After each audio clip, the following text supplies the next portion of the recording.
मेरे प्यारे दोस्तों, आओ चले एक और नई दिलचस्प भरी सपनों की दुनिया में। आप लोगों को लगेगा आप भी उस दुनिया की सैर कर रहे हैं। अभी आप कहानी पे डूब जाएं उससे पहले चैनल को सब्सक्राइब कर दे। अगर आपको कहानी पसंद आए तो वीडियो को लाइक करें और प्यारा सा कमेंट करना ना भूले। धन्यवाद। नॉवल का नाम warlock of the magus world है। अध्याय 191 से 200। मंच के नीचे अनेक मैगी झुके हुए थे। मंच पर लाल लपटें जल रही थीं। सफेद वस्त्र और हरे सिर का पट्टा पहने एक जादूगर आग की लपटों के बीच से तेजी से उछला, जो एक ज्वाला प्रेत की तरह लग रहा था। मेरे नाथ, लेलिन और अन्य मैगी ने एक साथ सिर झुकाया।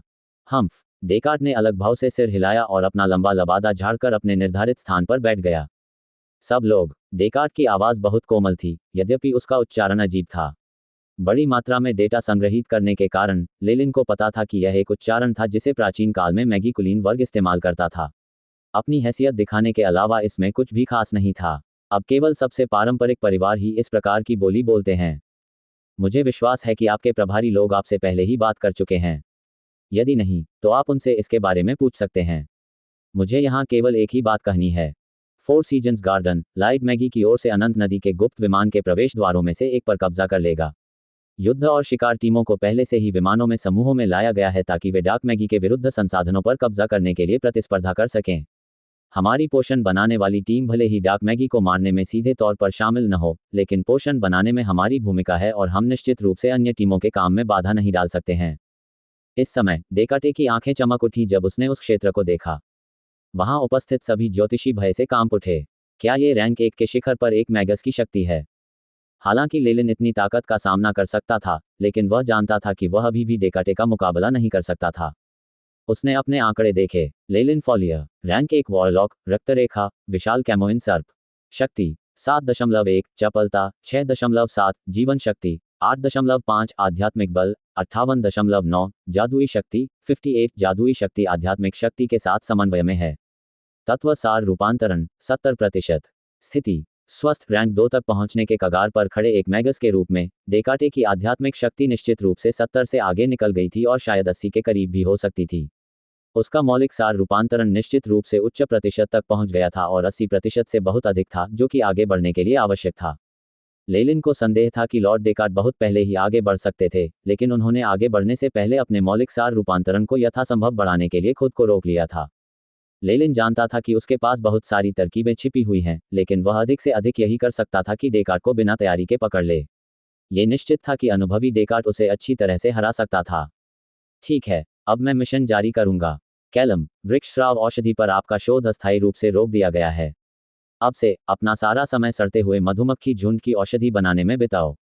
डेकार्ट ने मिशन जारी करना शुरू कर दिया। एक जादूगर, जिसके चेहरे पर सोने का हेलमेट था, खड़ा होकर उसका अभिवादन करने लगा। लेलिन कैलम को जानता था। कहा जाता है कि वह पोषणीय टीम में नंबर 1 थे और जिस टीम का उन्होंने नेतृत्व किया वह बहुत सक्षम थी। वे कई कठिन मिशनों को पूरा करने में सफल रहे थे और उनकी औषधि निर्माण की क्षमताएं विस्मयकारी थीं। लेलिन की गणना के आधार पर अपने ट्रम्प कार्ड एआई चिप के उपयोग के बिना वह कैलम की बराबरी भी नहीं कर सकता था। लेलिन ने ट्री सीक्रेशन पोशन के बारे में थोड़ा बहुत सुना था जिसका प्रभार कैलम की टीम के पास था। सूत्र का अधिकांश भाग पहले ही तैयार हो चुका था तथा औषधि के वास्तविक प्रभाव दिखाने के लिए एक और चरण बाकी था। हालांकि युद्ध के कारण इस प्रयोग को स्थगित करना पड़ा। अच्छा, मैं थोड़ी देर बाद आपके नुकसान की भरपाई कर दूंगा। कैलम को इतना सहयोगी देखकर डेकाटे के चेहरे पर चमक आ गई। अगला है। डेकार्ट ने सभी टीमों के मौजूदा मिशनों को बदल दिया। उनके पिछले मिशन अनुसंधान और किलेबंदी से संबंधित थे, लेकिन इन सभी को उन औषधियों को परिष्कृत करने के पक्ष में छोड़ दिया गया जिनमें अत्यधिक मारक क्षमता थी।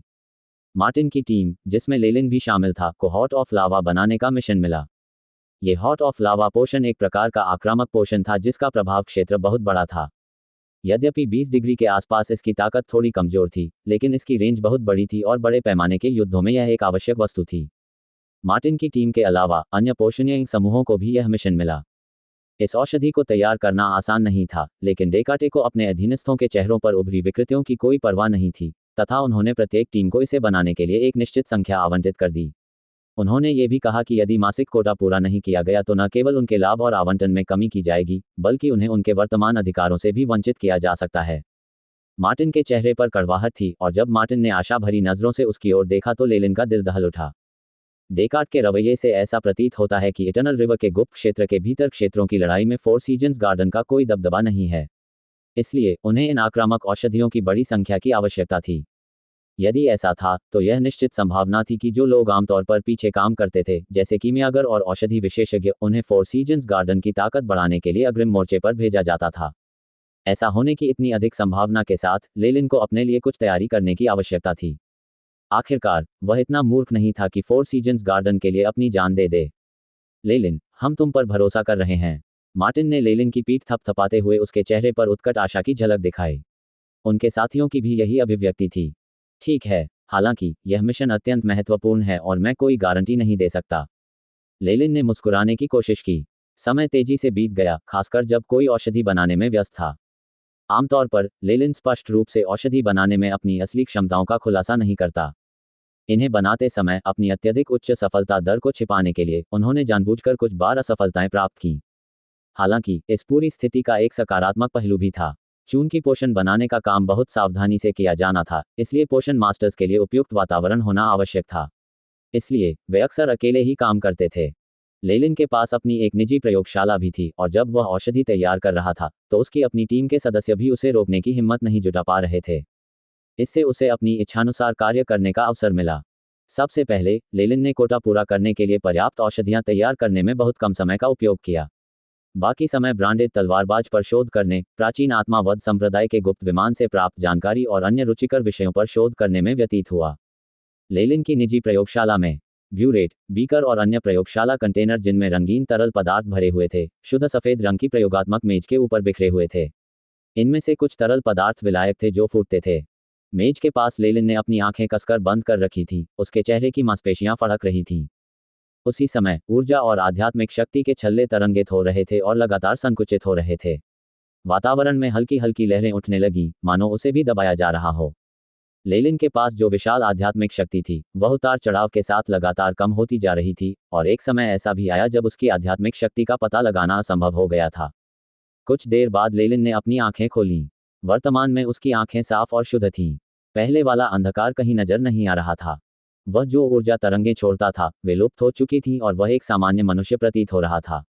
एकमात्र पहचान योग्य पहलू वह गहरा और अथाह काला साया था जो कभी कभी उसकी आंखों में चमक उठता था। बूरीडायन से प्राप्त आध्यात्मिक बल संपीड़न विधि आश्चर्यजनक रूप से प्रभावी है। लेलिन ने स्वयं को स्कैन करने के लिए एआई चिप का उपयोग किया, लेकिन एआई चिप भी केवल कुछ अस्पष्ट संख्याएं ही दे सकी और लेलिन के शरीर की स्थिति का प्रभावी ढंग से विश्लेषण करने में असमर्थ रही। लेलिन ने एआई चिप को डेटा की गणना करने से रोक दिया था और उन्होंने परमाणु माइक्रोस्कोप के उपयोग को भी अनुमति नहीं दी थी। हालांकि इस तरह का परिणाम ही उसे खुश करने के लिए पर्याप्त था। एआई चिप की गणना से इस आध्यात्मिक बल संपीड़न विधि ने उसके शरीर से आध्यात्मिक बल ऊर्जा तरंगों का मिलान किया और फिर उन्हें संपीड़ित किया।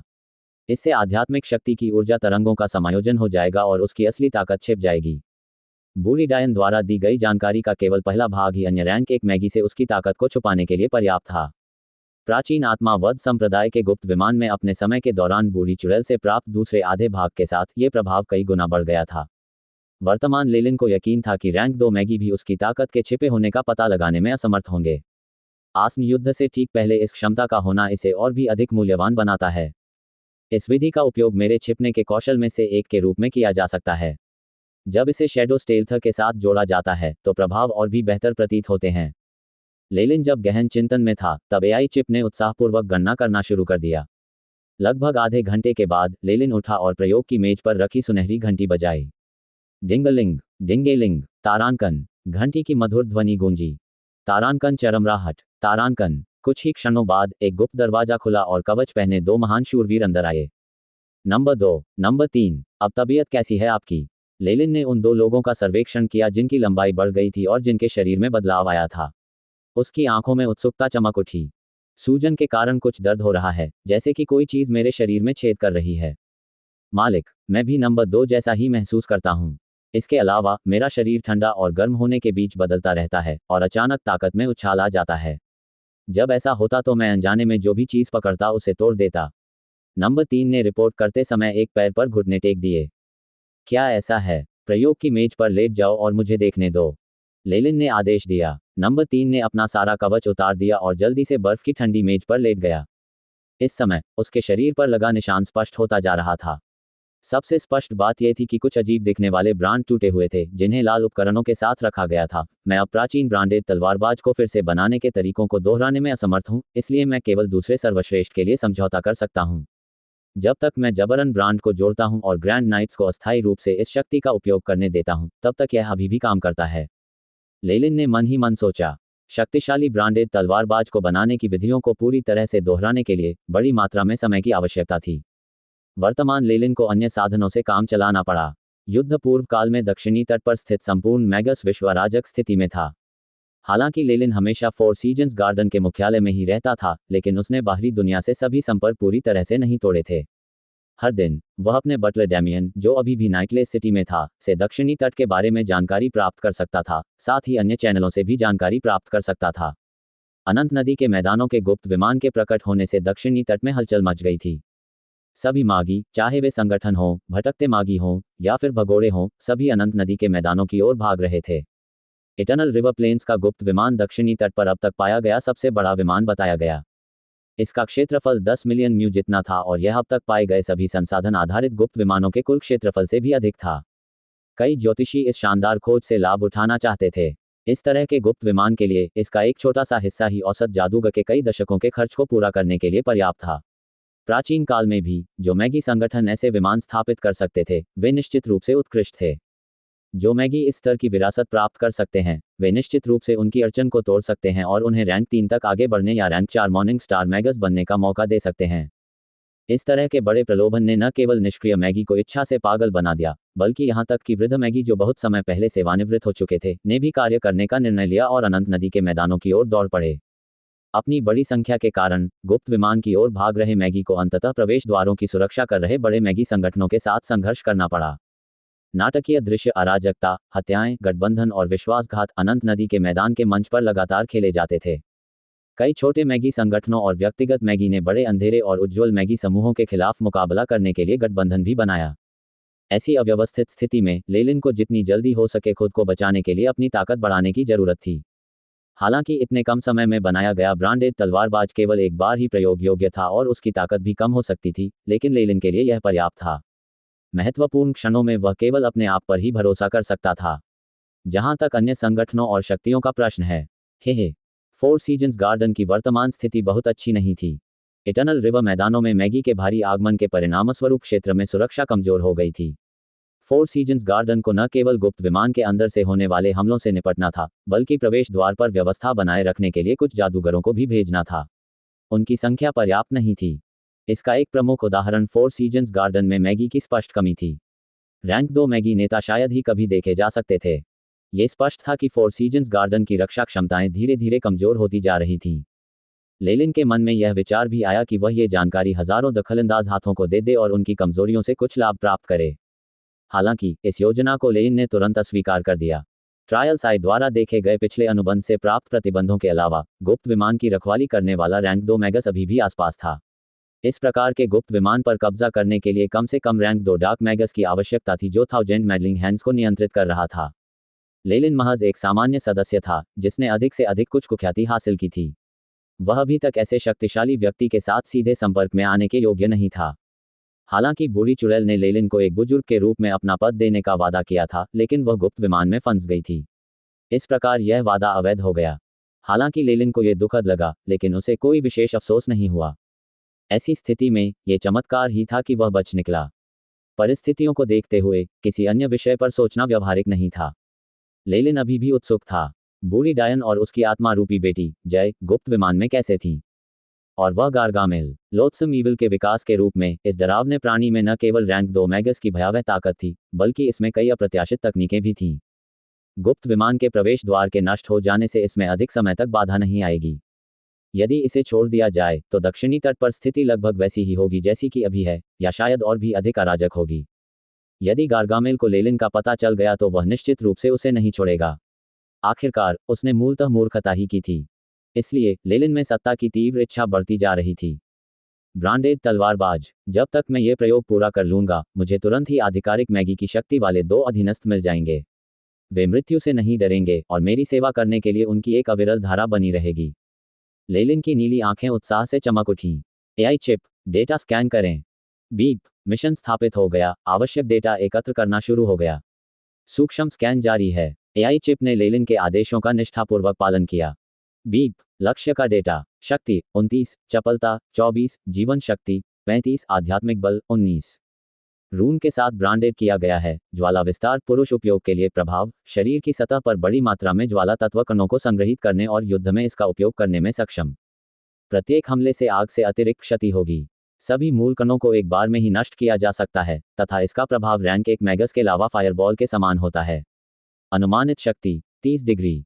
ब्रांड की शक्ति सामान्य रूप से काम कर रही है। इसके कुछ हिस्सों में हल्की खराबी है और अनुमान है कि 1540 घंटों में ये पूरी तरह क्षतिग्रस्त हो जाएगा। एआई चिप के माइक्रोस्कोप से जो परमाणु स्तर पर विश्लेषण कर सकता था, नंबर 3 के ब्रांड के बारे में सारी जानकारी लेलिन के सामने प्रस्तुत की गई। इसका मतलब यह है कि तुरंत बने ब्रांडेड तलवारबाज का जीवन काल केवल 2 या 3 महीने का होता है। लेलिन ने उसकी ठोड़ी को सहलाया। चपलता और आध्यात्मिक बल के मामले में भी कुछ खामियां हैं।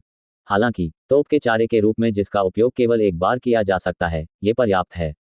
लेलिन ने मन ही मन सोचा।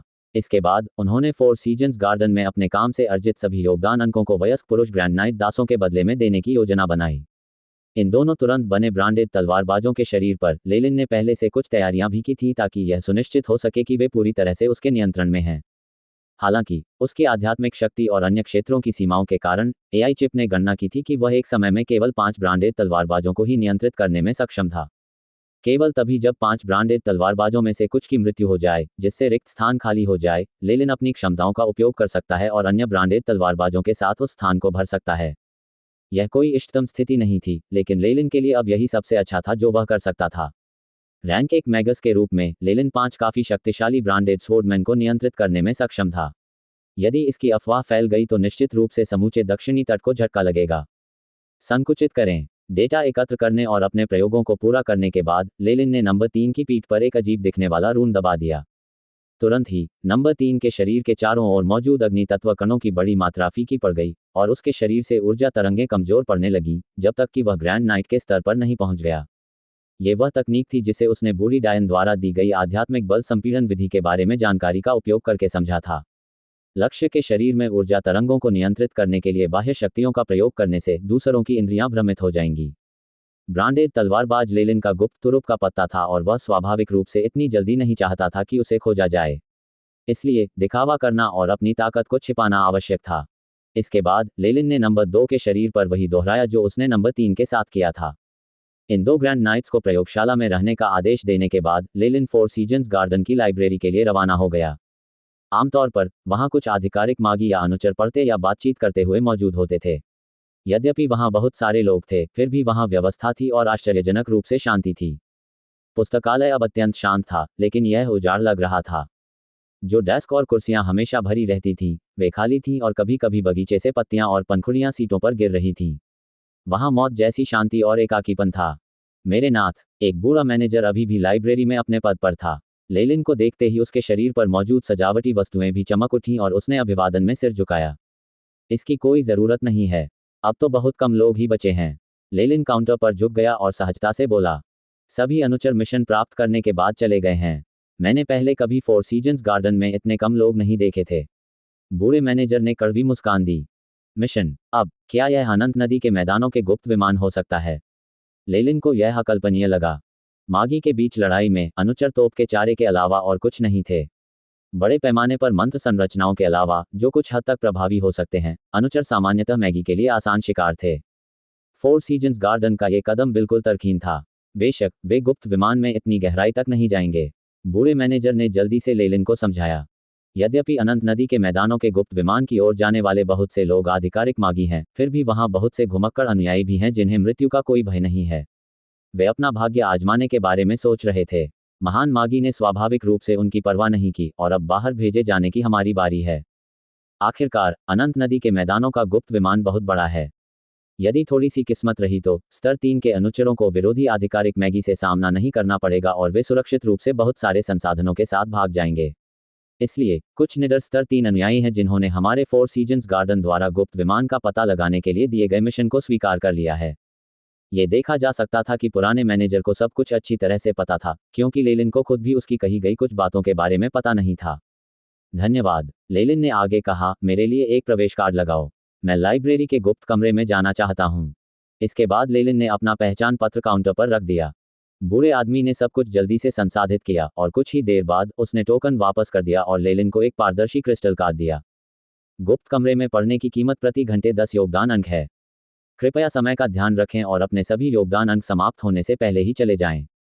बूढ़े आदमी ने लेलिन को कुछ महत्वपूर्ण बातें समझाईं। एबिसल बोन फॉरेस्ट अकादमी के समान फोर सीजन्स गार्डन की लाइब्रेरी में भी प्रतिबंधित क्षेत्र थे। लेलिन जिस स्थान पर जाना चाहता था वह फोर सीजन्स गार्डन का गुप्त भंडारण कक्ष था। इस निजी कक्ष में विभिन्न विषयों से संबंधित बड़ी मात्रा में ज्ञान आधिकारिक मागी के लिए खुला था। फीस बहुत महंगी थी और यहां तक कि वर्तमान लेलिन भी महंगी कीमत से परेशान था। यद्यपि वह एआई चिप के साथ जानकारी की प्रतिलिपि बना सकता था, फिर भी इसमें समय लगा। लेलिन ने गणना की थी कि यदि वह अपने सभी योगदान अंक इस्तेमाल कर भी ले तो भी उसे कमरे में उपलब्ध जानकारी का आधा हिस्सा भी रिकॉर्ड करने के लिए पर्याप्त समय नहीं मिलेगा। उन्होंने मूलतः पहले पर्याप्त योगदान अंक एकत्रित करने और फिर एक बार में सारी जानकारी रिकॉर्ड करने की योजना बनाई थी। पर अब लेलिन सीधे लाइब्रेरी की दूसरी मंजिल पर गया और एक पुरानी किताबों की शेल्फ पर अपना पारदर्शी क्रिस्टल कार्ड लहराया। तारांकन क्रीन। तारांकन किताबों की अलमारी पीछे की ओर खिसक गई, जिससे एक छोटा सा अंश दिखाई दिया। गलियारे के पीछे एक छोटा पुस्तकालय था, जिसमें काले रंग की लकड़ी की किताबों की अलमारियों की पंक्तियों में अजीब आकार की किताबें रखी हुई थीं। कुछ पुस्तकों में तो हाथ और पैर भी थे और यदि उन्हें लोहे की जंजीरों से न बांधा जाता तो वे आसानी से भाग निकलतीं। चूंकि उसके मन में एक लक्ष्य था, लेलिन ने उन्हें अनदेखा कर दिया। AI chip. सूची को स्कैन करें। खोज कीवर्ड प्राचीन आत्मावध संप्रदाय आपातकालीन मार्ग। इस अत्यंत विशाल पुस्तकालय में से अपनी जरूरत की सामग्री ढूंढने में उनका बहुत समय बर्बाद हो जाता था।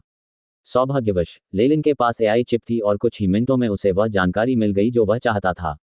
अच्छा ऐसा है। एआई चिप के निर्देशों का पालन करते हुए लेलिन एक कोने में आया और एक बहुत पुरानी किताब पलटने लगा। ये बहुत मोटा और भारी था तथा इसका आवरण राख जैसे धूसर रंग का था। एआई चिप ने यह अनुमान लगाया कि यह पुस्तक एक बहुत ही विशेष प्राचीन पत्थर सामग्री से बनी है। पुस्तक निर्माण की यह विधि छोटे उपमानवों के एक दिलचस्प समूह से संबंधित थी, पत्थर के आदमी। यह एक ऐसी प्रजाति थी जो दिखने में मनुष्यों से बहुत मिलती जुलती थी, लेकिन मुख्य अंतर उनकी त्वचा पर कैल्साइट की मोटी परत थी, जो देखने में बिल्कुल ऐसी लगती थी जैसे कोई पत्थर की खाल पर जादू कर रहा हो। लेलिन ने पत्थर से बनी इस बड़ी पुस्तक को पढ़ा। एक पृष्ठ पर एक विचित्र मंत्र रचना को सावधानीपूर्वक दर्ज किया गया था। ये यही है। ये प्राचीन आत्मावध संप्रदाय के गुप्त विमान में मंत्र निर्माण के 90% से अधिक समान है। लेलिन की अभिव्यक्ति उज्ज्वल हो गई। उसकी आंखों के सामने ही एआई चिप ने उस प्राचीन मंत्र रचना का चित्र दिखाया जो उसने गुप्त विमान से प्राप्त किया था। फिर उन्होंने इसकी तुलना रिकॉर्ड किए गए मंत्र निर्माण से की और इस निष्कर्ष पर पहुंचे कि दोनों में 90% से अधिक समानता थी। ये तो आश्चर्यजनक है। लेलिन ने इसका विश्लेषण जारी रखा और अधिकाधिक सतर्क होता गया। अब जाकर उसे उस मंत्र निर्माण का वास्तविक उद्देश्य समझ में आया, टेलीपोर्टेशन। लेलिन को भागते समय जिस गुप्त कमरे में एक लाश मिली थी, वहां अभी भी एक प्राचीन टेलीपोर्टेशन संरचना मौजूद थी। इस प्रकार की टेलीपोर्टेशन संरचना कुछ मैगी को तुरंत ही दक्षिणी तट की लंबाई से कई गुना अधिक दूरी तक टेलीपोर्ट कर सकती थी। हालांकि भूगर्भिक दोषों और महत्वपूर्ण अवयवों के विलुप्त होने के कारण वर्तमान दक्षिणी तट पर इन संरचनाओं के निशान नहीं बचे हैं। प्राचीन मैगी द्वारा टेलीपोर्टेशन संरचनाओं के निर्माण के लिए उपयोग किए जाने वाले सर्वश्रेष्ठ दास स्टोनमैन थे। इसी कारण से इस दौर के रिकॉर्ड बने। तो क्या आपातकालीन मार्ग में स्तरों के बीच के स्थान में वास्तव में एक प्राचीन टेलीपोर्टेशन संरचना है? इसके बारे में सोचते ही लेलिन की सांसें तेज हो गईं। दक्षिणी तट विभिन्न स्तरों के खतरे वाले क्षेत्रों से घिरा हुआ था। कुछ स्थानों पर रैंक 2 या 3 मैगी यदि वहां जाते तो वे स्वयं को मौत के मुंह में भेज देते। ऐसे खतरों के अस्तित्व के कारण ही दक्षिणी तट पर रहने वाले मैगी लोग बाहर निकलने की अपेक्षा अपनी संख्या कम करने के लिए समय समय पर आंतरिक संघर्ष करते रहते थे। वे क्षेत्र का विस्तार करने और अधिक संसाधन हासिल करने के इच्छुक नहीं थे। भले ही लेलिन दक्षिणी तट को छोड़कर केंद्रीय मुख्य भूमि के निशानों की तलाश करना चाहता था, लेकिन उसके पास छोड़ने का कोई रास्ता नहीं था। हालांकि प्राचीन टेलीपोर्टेशन मंत्र संरचना की उपस्थिति के साथ लेलिन को आशा की एक किरण दिखाई दी। यदि लेलिन को बहुत अच्छी किस्मत मिली और उसे एक नई जमीन मिल गई, तो वहां तक परिवहन मार्ग के नियंत्रक के रूप में उसे कितना लाभ मिलेगा? नहीं, मैं यह नहीं कर सकता।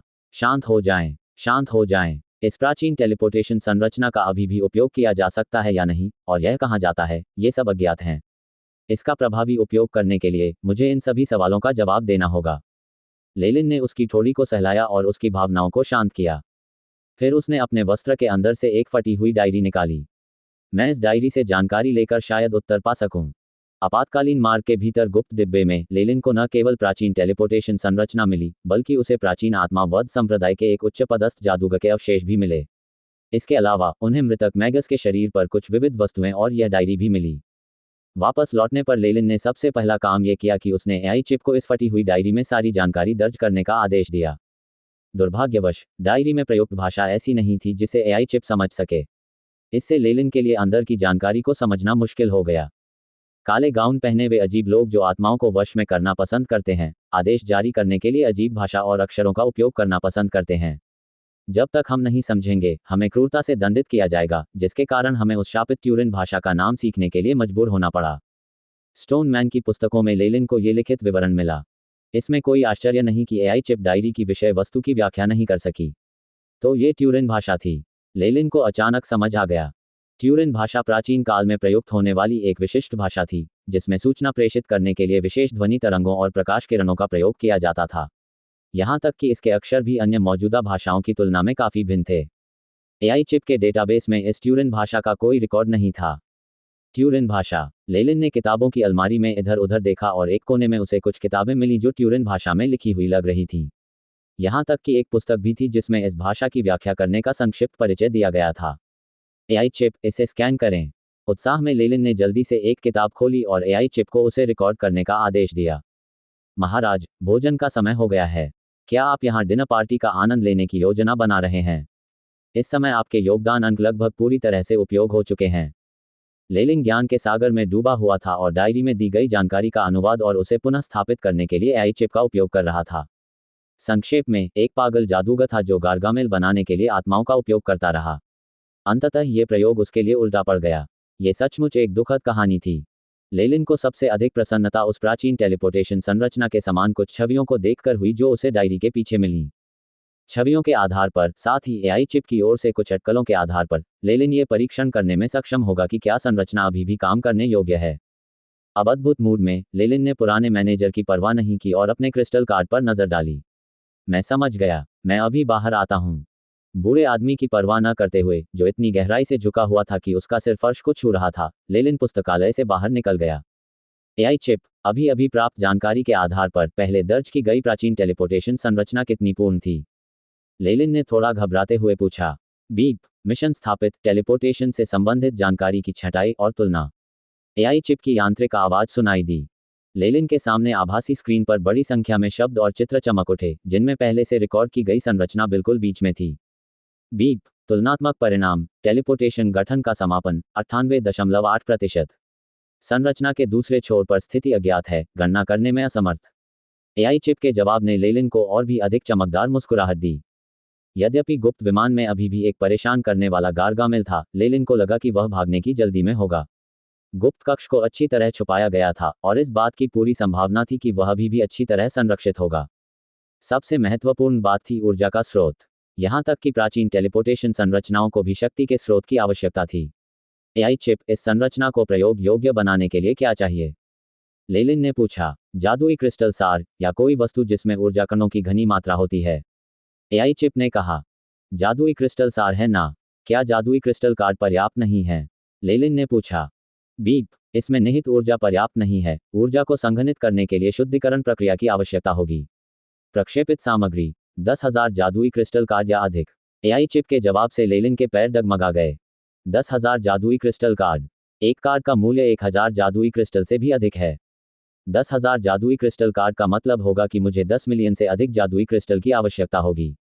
प्रकाश और अंधकार के जादूगरों से संसाधन एकत्रित करने के 1 वर्ष बाद, उसके द्वारा एकत्रित जादुई क्रिस्टल और सामग्रियों का मूल्य केवल 5 मिलियन से भी कम था। और एआई चिप ने कहा कि उसे दोगुनी राशि की आवश्यकता है। इसके अलावा, एआई चिप को केवल जादुई क्रिस्टल कार्ड की आवश्यकता थी। लेलिन को जादुई क्रिस्टल के लिए बड़ी मात्रा में संसाधनों, जादुई वस्तुओं, ज्ञान, औषधियों और इसी तरह की चीज़ों का आदान प्रदान करने की आवश्यकता थी। इस विनिमय के परिणामस्वरूप उन्हें उनकी तत्काल आवश्यकता के कारण भारी नुकसान उठाना पड़ेगा। इतने सारे जादुई क्रिस्टल, मुझे डर है कि यह राशि केवल कुछ बड़े मैगस संगठनों के संसाधन आधारित गुप्त विमानों में ही संग्रहित होगी। तब लेलिन ने अपना सिर हिलाया। यह इस बारे में सोचने का समय नहीं है। ऐसा कुछ भी नहीं है जिसके लिए मुझे अपनी जान जोखिम में डालने की आवश्यकता हो, और भले ही ये तीसरा महान मैगस युद्ध हो, यह अभी भी अनंत नदी के मैदानों के गुप्त विमान के भीतर ही सीमित है और बाहरी दुनिया पर इसका ज्यादा प्रभाव नहीं पड़ेगा।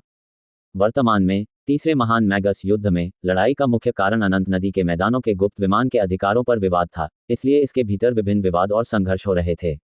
लेलिन के अनुमान के अनुसार केक का ये टुकड़ा बहुत बड़ा था और कोई भी संगठन इसे पूरा नहीं खा सकता था।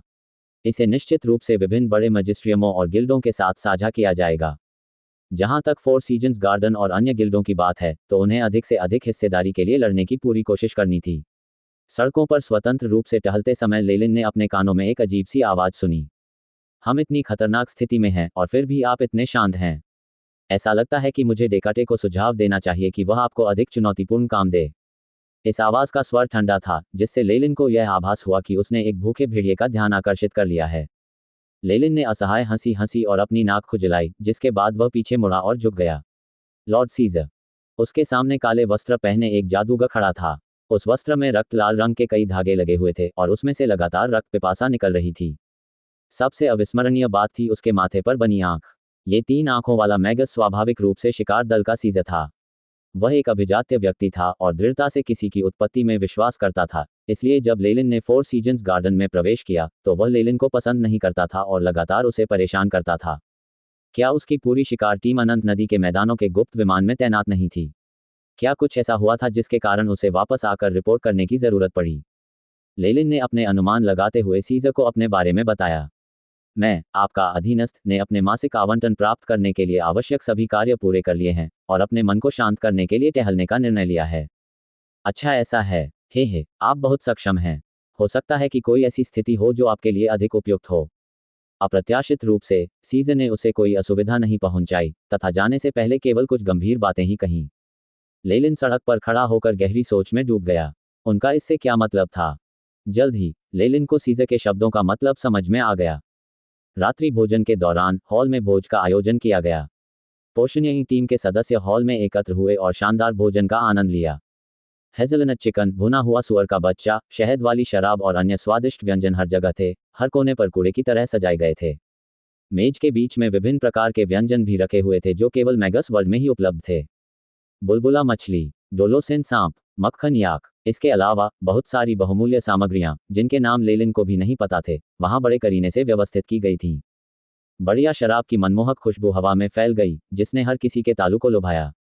इन व्यंजनों को तैयार करने में अनुचरों ने बहुत खून बहाया होगा। लेलिन ने पके हुए बबल फिश का एक टुकड़ा उठाया और जबकि उसकी स्वाद कलिकाओं ने नए अनुभव का आनंद लिया, उसने संतुष्टि की एक आंतरिक सांस ली। ये बबल फिश मैगस वर्ल्ड में एक उच्च ऊर्जा वाला प्राणी था जिसकी ताकत स्तर 2 या 3 के अनुचर के बराबर थी। फोर सीजन्स गार्डन के जादुई रसोई घर ने विशेष रूप से अनुचरों से मछलियां एकत्र करने का अनुरोध किया। इस भोज के पीछे उन अनगिनत अनुयायियों का खून, पसीना और आंसू थे जो खतरनाक अभियानों पर गए थे। उनके प्रयासों के परिणाम, जिनसे उन्हें कुछ नगण्य लाभ प्राप्त हुआ था, अंततः आधिकारिक मैगी की मेजों पर स्वादिष्ट भोजन में बदल गए। यही कारण है कि मैं ऐसा व्यक्ति बनना चाहता हूं जो दूसरों को वंचित करेगा और स्वयं वंचित नहीं होगा। लेलिन की आंखों में दृढ़ निश्चय था, जबकि उसके होठों पर अभी भी एक दयालु मुस्कान थी। उसने एक और भुना हुआ सुअर का पैर लिया और उसे अपनी प्लेट में रख लिया। अपने वंश के दूसरे संक्रमण के करीब आने के साथ लेलिन अपनी सामान्य स्थिति में असामान्यताएं महसूस कर सकता था। सबसे स्पष्ट बात थी बढ़ी हुई भूख, विशेष रूप से काफी मजबूत, उच्च ऊर्जा वाले प्राणियों के मांस के लिए। शानदार रात्रिभोज के बाद डेकार्ट ने मेज पर रखे एक सुनहरे कप पर दस्तक दी। डिंगलिंग, तारांकन, पूरा कमरा तुरंत शांत हो गया। लेलिन और अन्य मैगी खड़े होकर पोषणीय टीम के नेता द्वारा मिशन जारी करने और किसी भी व्यवस्था के बारे में उन्हें सूचित करने की प्रतीक्षा कर रहे थे। सब लोग, इससे पहले कि हम महत्वपूर्ण मामलों पर चर्चा करें, मैं कुछ घोषणा करना चाहता हूं। डेकार्ट ने उपस्थित मैगी की ओर देखा और अपना गला साफ किया। आज शिकार दल का सीजर मुझे ढूंढ रहा था। उसे उम्मीद थी कि कुछ पोषण मास्टर्स उसके साथ आ जाएंगे। आपको पता होना चाहिए कि अनंत नदी के मैदानों के गुप्त क्षेत्र में अक्सर लड़ाइयां होती रहती हैं, जिसके परिणामस्वरूप चिकित्सकों की कमी हो जाती है। कई पोषण मास्टर्स औषधि का उपयोग करके हीले के समान प्रभाव प्राप्त कर सकते हैं। डेकाटे के शब्द सुनकर लेलिन का दिल अचानक धड़क उठा। अब मैं वहां भेजे जाने वाले लोगों की सूची की घोषणा करूंगा। वे हैं विल्किंसन, सलादीन और अंत में लेलिन। जैसी कि उम्मीद थी, डेकार्ट ने अपनी आवाज बढ़ा दी और अंत में लेलिन का नाम पड़ा। उसी क्षण लेलिन को लगा कि अनगिनत आंखें उसे घूर रही हैं। इन निगाहों में जिज्ञासा, चिंता और सबसे प्रमुख रूप से शेडेनफ्रॉइड के विचार थे। उनका टीम लीडर बगल में भारी सांसें ले रहा था। लेलिन के चले जाने के बाद मार्टिन की क्षमताओं के साथ युद्ध के कारण उत्पन्न भारी कार्यभार से निपटना असंभव होगा। हालांकि मार्टिन में इसका विरोध करने का साहस नहीं था, क्योंकि यह पोशनिंग टीम के नेता का निर्णय था। हे भगवान, लेलिन, हम क्या करते हैं? उसका साथी ओक पूरी तरह से स्तब्ध था और लेलिन को देखता रह गया। चिंता मत करो, अगर मुझे युद्ध के मैदान में भेजा भी गया तो भी मैं संभवतः पीछे काम करूंगा और मुझे कोई वास्तविक खतरा नहीं होगा। ये देखकर कि कोई है जो वास्तव में उसके लिए चिंतित है, लेलिन के चेहरे पर मुस्कान आ गई। वास्तव में, क्या युद्ध के मैदान में कोई ऐसी जगह थी जो पूरी तरह सुरक्षित थी, खासकर तब जब वह सीधे 3 आंखों वाले जादूगर सीजे के नीचे था? जैसे ही उसने डेकार्ट को अपना नाम बताते सुना, लेलिन को तुरंत सीजे की रहस्यमय मुस्कान का ख्याल आया। उपर्युक्त मैगी के पास तैयारी के लिए 5 दिन हैं, जिसके बाद उन्हें इटर्नल रिवर प्लेन्स के गुप्त विमान में 4 सीजन्स गार्डन की शाखा में जाना होगा और रिपोर्ट करना होगा, अन्यथा आपको देशद्रोही समझा जाएगा। डेकार्टे अंत में उन्हें चेतावनी दे रहे थे। एबिसल बोन फॉरेस्ट अकादमी और लिलीटेल परिवार को अपमानित करने के बाद, जो दोनों बड़ी डार्क मैगी शक्तियां थीं, लेलिन की एक और भी मजबूत सफेद मैगी संगठन के साथ दुश्मनी करने की कोई इच्छा नहीं थी। यदि ऐसा हुआ तो दक्षिणी तट पर उनके लिए कोई स्थान नहीं बचेगा। ... एक दिन बाद लेलिन ने जल्दी से सब कुछ व्यवस्थित किया और अपने 2 महान नाइट सेवकों को साथ ले आया। वे अनंत नदी के मैदानों की ओर चल पड़े। सूरज आसमान में बेरहमी से चमक रहा था। धुआं और धूल जमीन से ऊपर उड़ रही थी और कुछ ही दूरी पर हवा विकृत लग रही थी। इस भीषण गर्मी के कारण मुख्य सड़क पर लगभग कोई भी व्यक्ति नहीं चल रहा था। धप धप धप तारांकन। इसी समय 3 तेज घोड़े तेजी से गुजरे और इस सड़क पर शांति और शांत वातावरण को नष्ट कर दिया। मालिक, सामने कुछ छाया है, क्या हम वहां विश्राम करें?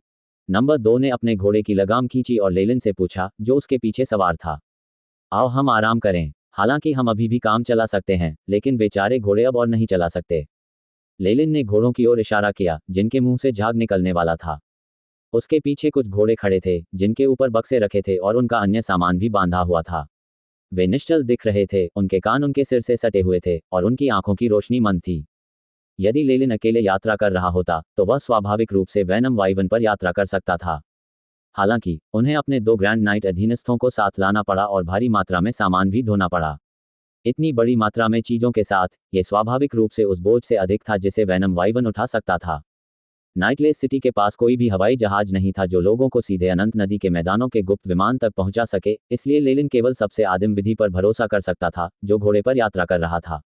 जहां तक वैनम वाइवन की बात है, लेलिन ने उसे आकाश में क्षेत्र का पता लगाने और उनकी यात्रा में साथ चलने का आदेश दिया। मालिक, ये लो थोड़ा पानी। लेलिन ने बैठने के लिए एक साफ चट्टान ढूंढी। नंबर 3, जो उसके पीछे था, ने उसे एक बड़ी चमड़े की थैली दी। लेलिन ने उसमें से पी लिया। यद्यपि तापमान ने उनकी जीवन शक्ति पर बहुत अधिक प्रभाव नहीं डाला, फिर भी उनके गले से नीचे बहता बर्फीला ठंडा पानी उन्हें बहुत ताजगी का एहसास दे रहा था। अचानक पेड़ों की छाया के आसपास का क्षेत्र धूसर कोहरे से ढक गया। मंद रोशनी में पेड़ों की विभिन्न शाखाएं राक्षसों के हाथों की तरह लग रही थीं, मानो लेलिन और समूह को पकड़ना चाहती हों।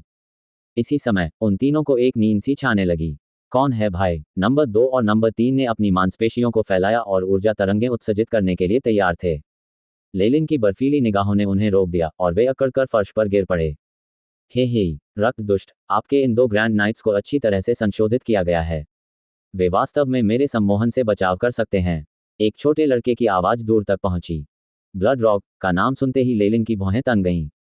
वह अभी भी एक सामान्य जादूगर की तरह ही कपड़े पहने हुए था, फिर भी हजारों हस्तक्षेप करने वाले हाथों वाले इस काले जादूगर ने वास्तव में उसके छद्मवेश को देख लिया था। ऐसा प्रतीत होता है कि अपनी पहचान छिपाने के प्रयासों के बावजूद उसने जो कुछ किया था, उसका कुछ हिस्सा बहुत अधिक चर्चित था, जिसके परिणामस्वरूप उसकी पहचान उजागर हो गई। ये बहुत संभव था कि 4 सीजन्स गार्डन को भी उसके बारे में ऐसा ही संदेह था। यही कारण था कि डेकार्ट सीजर द्वारा लेलिन को अन्यत्र तैनात किए जाने से खुश था, और यहां तक कि चेयरमैन रेनॉल्ड को भी कोई आपत्ति नहीं थी। लड़का, क्या बात? चूंकि उसका पता चल चुका था, लेलिन ने स्पष्ट रूप से पूछा।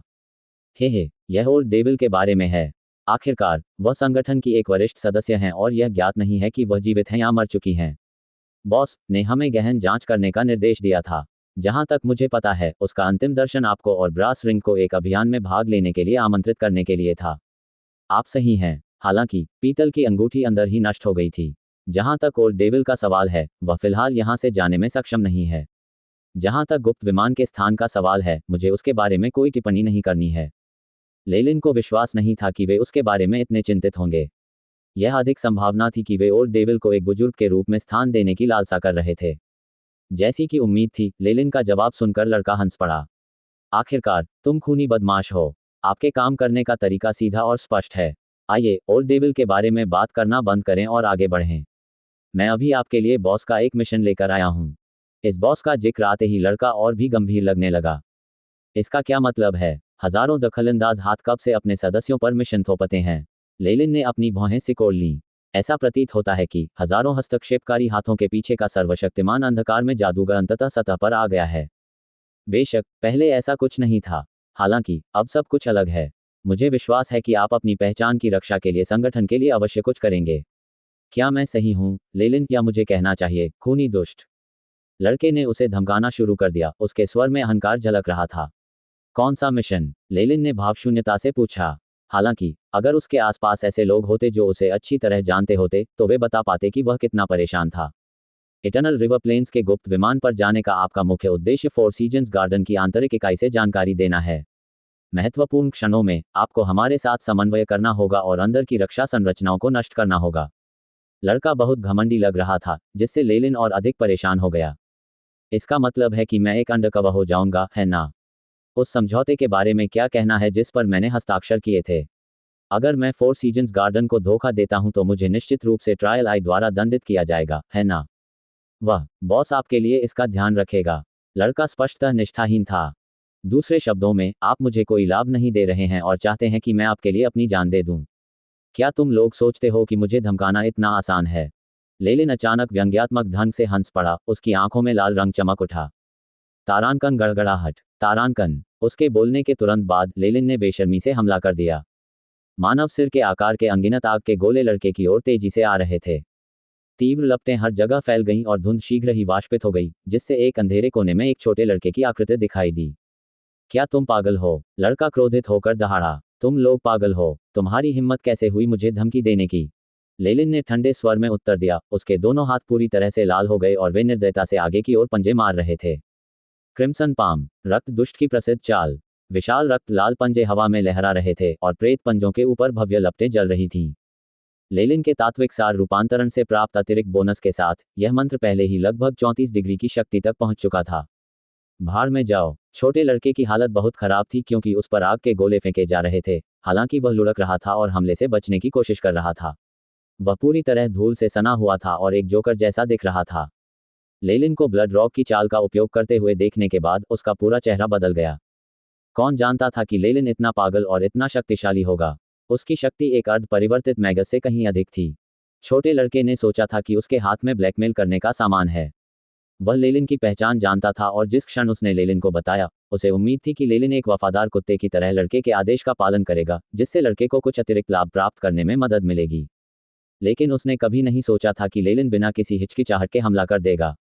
उन पंजों को देखकर लड़के ने एक अजीब सी आवाज निकाली और जल्दी से अपनी छाती से एक अजीब सा पेंडेंट खींचकर जमीन पर फेंक दिया। ची ची। असंख्य बर्फ के क्रिस्टल उभरे, जिससे छोटे लड़के के सामने एक चमकदार और पारदर्शी बर्फ का दर्पण बन गया। तारांकन टकराना। तारांकन। विशाल, तीखे काल्पनिक पंजों में लाल लपटों के निशान थे और वे दर्पण से टकराकर बहुत भारी ध्वनि उत्पन्न कर रहे थे। Wing wing. आग की लपटें और बर्फ के क्रिस्टल हर जगह उड़ने लगे। हर बार जब बर्फ का क्रिस्टल गिरता तो जमीन पर बर्फ की एक मोटी परत जम जाती। लाल लपटों के संपर्क में आने वाली हर चीज जंग खा जाती थी, चाहे वे पेड़ हों, छछूंदर हो या फिर चट्टानें। सब कुछ भूरे पाउडर के ढेर में बदल गया। तुमने सोचा था कि एक उच्च श्रेणी का स्क्रॉल तुम्हें बचा सकता है? कितना भोलापन है। लेलिन लड़के का पीछा करते हुए आगे बढ़ा। यह एक जादुई स्क्रॉल है जिसमें तुरंत कास्टिंग होती है, जिस पर मैंने 250,000 जादुई क्रिस्टल खर्च किए हैं। उसके चेहरे पर पश्चाताप और क्रोध के भाव उभर आए तथा उसकी मांसपेशियां फड़कने लगीं। तुम्हारी हिम्मत। आप वास्तव में हिम्मत। तुम्हें भुगतान किया जाएगा। जैसे ही वह चिल्लाया, उसने एक जादुई वस्तु निकाली जो शक्तिशाली ऊर्जा तरंगें उत्सर्जित कर रही थी और आक्रमण के लिए तैयार थी। कैद करो। उसी समय लेलिन ने धीमी आवाज में चीख मारी और उसके दाहिने हाथ पर एक धातु का घेरा जो एक सजावट जैसा लग रहा था, अचानक प्रकाश देने लगा और उसके शरीर पर चमक उठा। वह लड़का, जो कारावास के घेरे का निशाना बना था, एम्बर में फंसे एक कीड़े की तरह था, पूरी तरह से अचल और अपने हाथों में जादुई वस्तु का उपयोग करने में असमर्थ। तुम्हारी हिम्मत है मुझे धमकाने की। लेलिन ने आगे बढ़कर जादुई वस्तु को लड़के के हाथों से छीन लिया और उसे एक हाथ से उठा लिया। आप, मेरे पीछे अभी भी कई लोग हैं जो आपकी पहचान जानते हैं। जिस क्षण मैं यहां मरूंगा, तुम। आह। छोटे लड़के ने अपने दांतों के बीच से कुछ शब्द निकाले, लेकिन उसे केवल एक क्रूर थप्पड़ का जवाब मिला। पापा पापा, तारांकन। लेलिन की ताकत 7.1 थी, और लड़के के चेहरे पर इस निर्दयी थप्पड़ से उसके दोनों गाल तुरंत सूज गए। उसके कुछ दांत गिर गए और मुंह खून से भर गया, जिससे वह ठीक से उच्चारण करने में असमर्थ हो गया। लड़के को थप्पड़ मारने के बाद लेलिन ने उसकी गर्दन पकड़ ली और उसे आंखों के स्तर तक उठा लिया। मुझे ब्लैकमेल करने के बारे में सोचना भी मत, वरना तुम बहुत बुरी मौत मरोगे। तुम्हें लगता है कि मैं अपनी पहचान उजागर होने से डरता हूँ? हे, अधिक से अधिक हम अलग हो जाएंगे और मैं इधर उधर भटकता रहूंगा। हालांकि उससे पहले मैं तुम्हें मार डालूंगा, चाहे तुम्हारा समर्थन कोई भी कर रहा हो। लेलिन की आंखों में एक गहरा, खतरनाक भाव उभर आया, जिसने लड़के को अंदर तक हिला दिया। बहुत डरावना। ये लड़का पूरी तरह से भयभीत था। अब उसे बहुत पछतावा हो रहा था। ये लेलिन मूलतः एक पागल था और उसे किसी भी चीज से डर नहीं लगता था। उसे पहले से ही अंदाजा था कि अगर वह इसी तरह अड़ियल रवैया अपनाता रहा तो लेलिन उसे जरूर मार डालेगा। इस समय ऐसा लगा जैसे उसे सिर से पैर तक ठंडे पानी की बाल्टी में भिगो दिया गया हो। उसका सिर तुरंत साफ हो गया। ओह लो लॉर्ड लेलिन, मैं माफी मांगता हूँ। कृपया मेरे अपराध के लिए मुझे क्षमा करें। चूंकि उसका मुंह बहुत सूजा हुआ था, इसलिए उसके शब्द स्पष्ट नहीं थे, लेकिन अर्थ समझ में आ रहा था।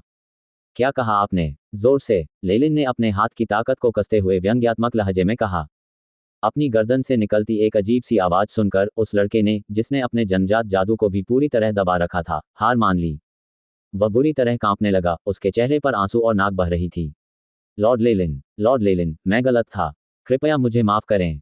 लेलिन ने उसे जिज्ञासा से देखा, जिससे उसे ऐसा महसूस हुआ जैसे वह किसी आसन्न आपदा का सामना कर रहा हो। अचानक लेलिन ने उसका हाथ छोड़ दिया और लड़का फर्श पर गिर गया।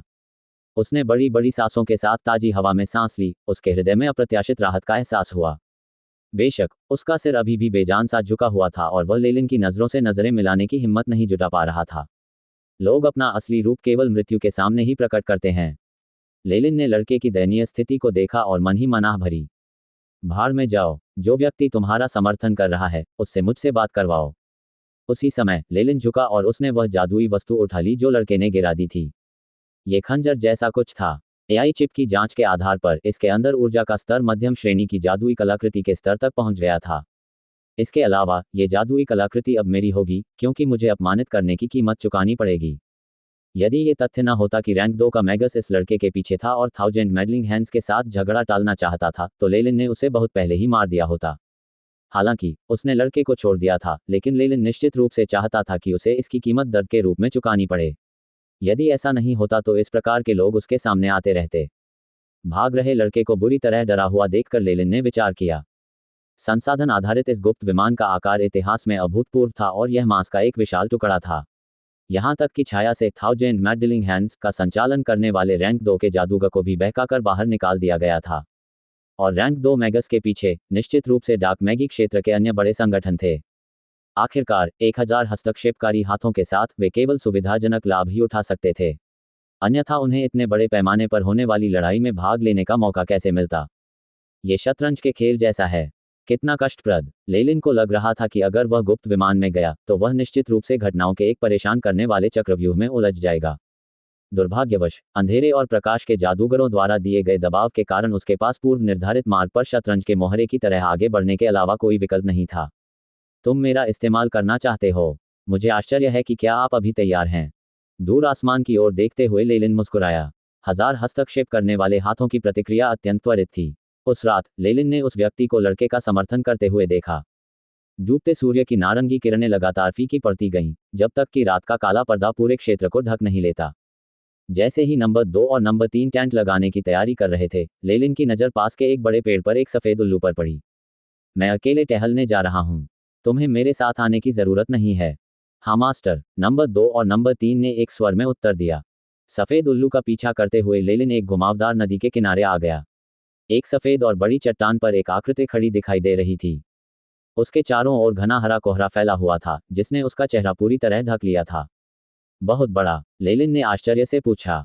अपने पहले मिशन के लिए लेलिन ने जायंट के साथ काम किया था, जिसकी कुशलता रैंक 1 मैगस के शिखर का संकेत देती थी। उसने कभी नहीं सोचा था कि यह वही होगा जो उस छोटे लड़के का समर्थन करेगा। उसने मुझे अभी जो कुछ हुआ वह सब बता दिया है। उन्होंने कुछ ज़्यादा ही कर दिया, इसलिए मैं उनकी ओर से माफ़ी मांगना चाहता हूँ। आप मुआवजे के तौर पर खूनी खंजर, एक जादुई कलाकृति, ले सकते हैं। जायंट की आवाज़ धीमी और शांत थी और वह छोटे लड़के की तरफ से कुछ नहीं बोल रहा था, जिससे लेलिन को बहुत झटका लगा। मैं आपके बारे में थोड़ा जानता हूँ। संगठन निश्चित रूप से उन लोगों के साथ अच्छा व्यवहार करेगा जो हमारे लिए योगदान देते हैं। मैं आपको बता रहा हूं कि जब तक आप ये काम अच्छी तरह से करते हैं, आपको लगभग 50% लाभ मिल सकता है। हम आपके और लिलीटेल परिवार के बीच मध्यस्थता भी कर सकते हैं, ताकि आप एबिसल बोन फॉरेस्ट अकादमी में वापस आ सकें। बेशक, आप अन्य डार्क मैगी संगठनों का चयन कर सकते हैं। हमारा दरवाज़ा हमेशा आपके लिए खुला है। विशालकाय का प्रस्ताव लेलिन की उम्मीदों से बढ़कर था। लिलीटेल परिवार के साथ स्थिति को दबाने और एबिसल बोन फॉरेस्ट अकादमी में वापस लौटने के लिए इन 1000 मैडलिंग हैंड्स की शक्ति शायद उसकी कल्पना से कहीं दूर थी। ट्रायल्स आई के साथ अनुबंध के बारे में क्या? लेलिन ने उससे पूछा कि उसे सबसे अधिक चिंता किस बात की है। मैंने ट्रायल्स आई की गवाही में अनुबंध पर हस्ताक्षर किए और वादा किया कि मैं ऐसा कुछ भी नहीं करूंगा जिससे फोर सीजन्स गार्डन के हितों को नुकसान पहुंचे। अगर मैं उस समझौते से पीछे हटता हूं, तो मुझे न्याय का सामना करना पड़ेगा। ये लेलिन की सबसे बड़ी चिंता थी। यदि उसके पास विकल्प होता तो वह फोर सीजन्स गार्डन को नुकसान नहीं पहुंचाना चाहता था, क्योंकि उन्होंने शुरू से ही उसके साथ अच्छा व्यवहार किया था। यह आसानी से हल हो सकता है। यहाँ गंदी चिड़ियों के पंखों का एक समाधान है। जब तक यह आपके पास है, आप फोर सीजन्स गार्डन के साथ अपना अनुबंध रद्द कर सकते हैं। जायंट ने लेलिन की ओर ग्रे घोल की एक बोतल फेंकी। आपके पास तो ऐसी वस्तुएं भी हैं जो पहले ही विलुप्त हो चुकी हैं। लेलिन ने बोतल पकड़ ली और एआई चिप को वस्तु की प्रामाणिकता की जांच करने दिया। परिणामों ने उसे आश्चर्यचकित कर दिया। इतनी तैयारी के बाद यह कहना अतिशयोक्ति नहीं होगी कि इसकी योजना बहुत पहले ही बना ली गई थी। हे, यह मेरा नहीं है, बल्कि मेरे पीछे बैठे बॉस का है। उन्होंने अपने संग्रह से यह विशेष रूप से आपके लिए छोड़ा है। जायंट ने खुद इसका श्रेय लेने से इनकार कर दिया और सीधे लहजे में बात की, जिससे लेलिन थोड़ा डर गया। तो आपका जवाब क्या है? दूसरों की ताकत को स्वीकार करना सभी डार्क मैगी की प्रवृत्ति है। मुझे पहले आपकी ताकत की पुष्टि करनी होगी। लेलिन ने एक क्षण सोचा और फिर बोला, आप देखेंगे। जायंट की आवाज़ कम सुनाई देने लगी। आसपास के क्षेत्र में बड़ी मात्रा में हरा कोहरा छा गया, जिसने लेलिन को भी अपने घेरे में ले लिया। कुछ समय बाद कोहरा छंट गया और लेलिन गंभीर भाव से चला गया। वह कई बातों को लेकर चिंतित लग रहा था। मैंने कभी नहीं सोचा था कि यह वह होगा। इसके बाद लेलिन ने खुद को शांत किया और अपने आवास पर लौट आया, जैसे कि कुछ भी नहीं हुआ था। एक रात बीतने के बाद लेलिन ने अपनी यात्रा जारी रखी। इटर्नल रिवर प्लेन्स प्रकाश और अंधकार वाले मैगी के क्षेत्रों के बीच की सीमा पर स्थित थे। वहां सुरक्षा व्यवस्था सबसे अधिक अव्यवस्थित थी। यहां तक कि शहर के भीतर भी सशस्त्र मुठभेड़, डकैती, हत्या और अन्य अपराध प्रतिदिन होते थे। कभी कभी तो मैगी के बीच भी लड़ाई हो जाती थी। इस स्थिति में शहर के गार्ड पेशेवर शववाहक की तरह थे और प्रतिदिन सड़कों को साफ करने के लिए जिम्मेदार थे। इटर्नल रिवर प्लेन्स के गुप्त विमान की खोज के बाद बड़ी संख्या में मैगी वहां आ गए, जिससे इस स्थान पर और भी अधिक अराजकता फैल गई।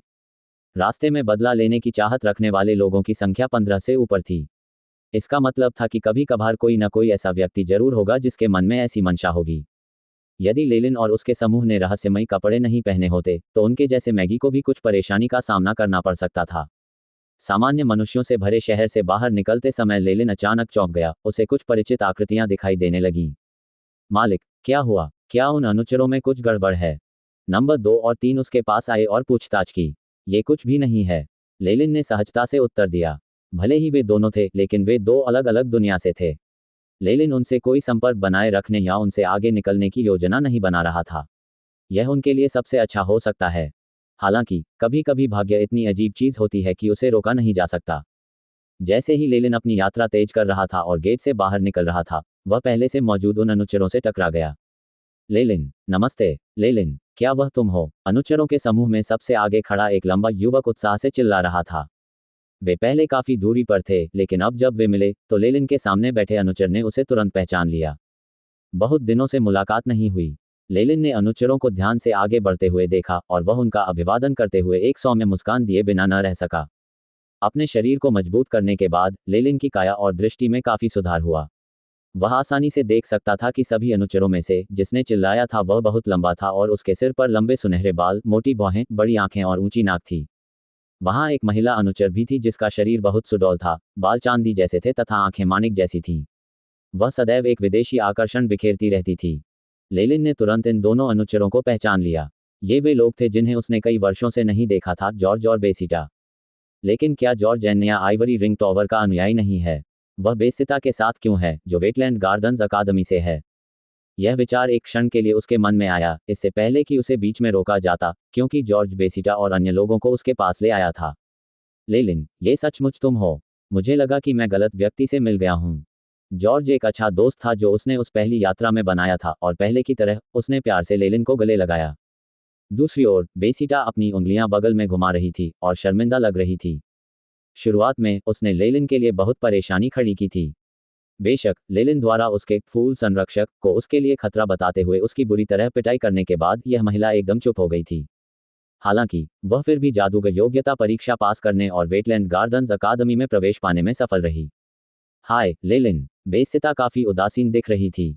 यहाँ आओ लेलिन, मैं तुम्हें परिचय कराता हूँ।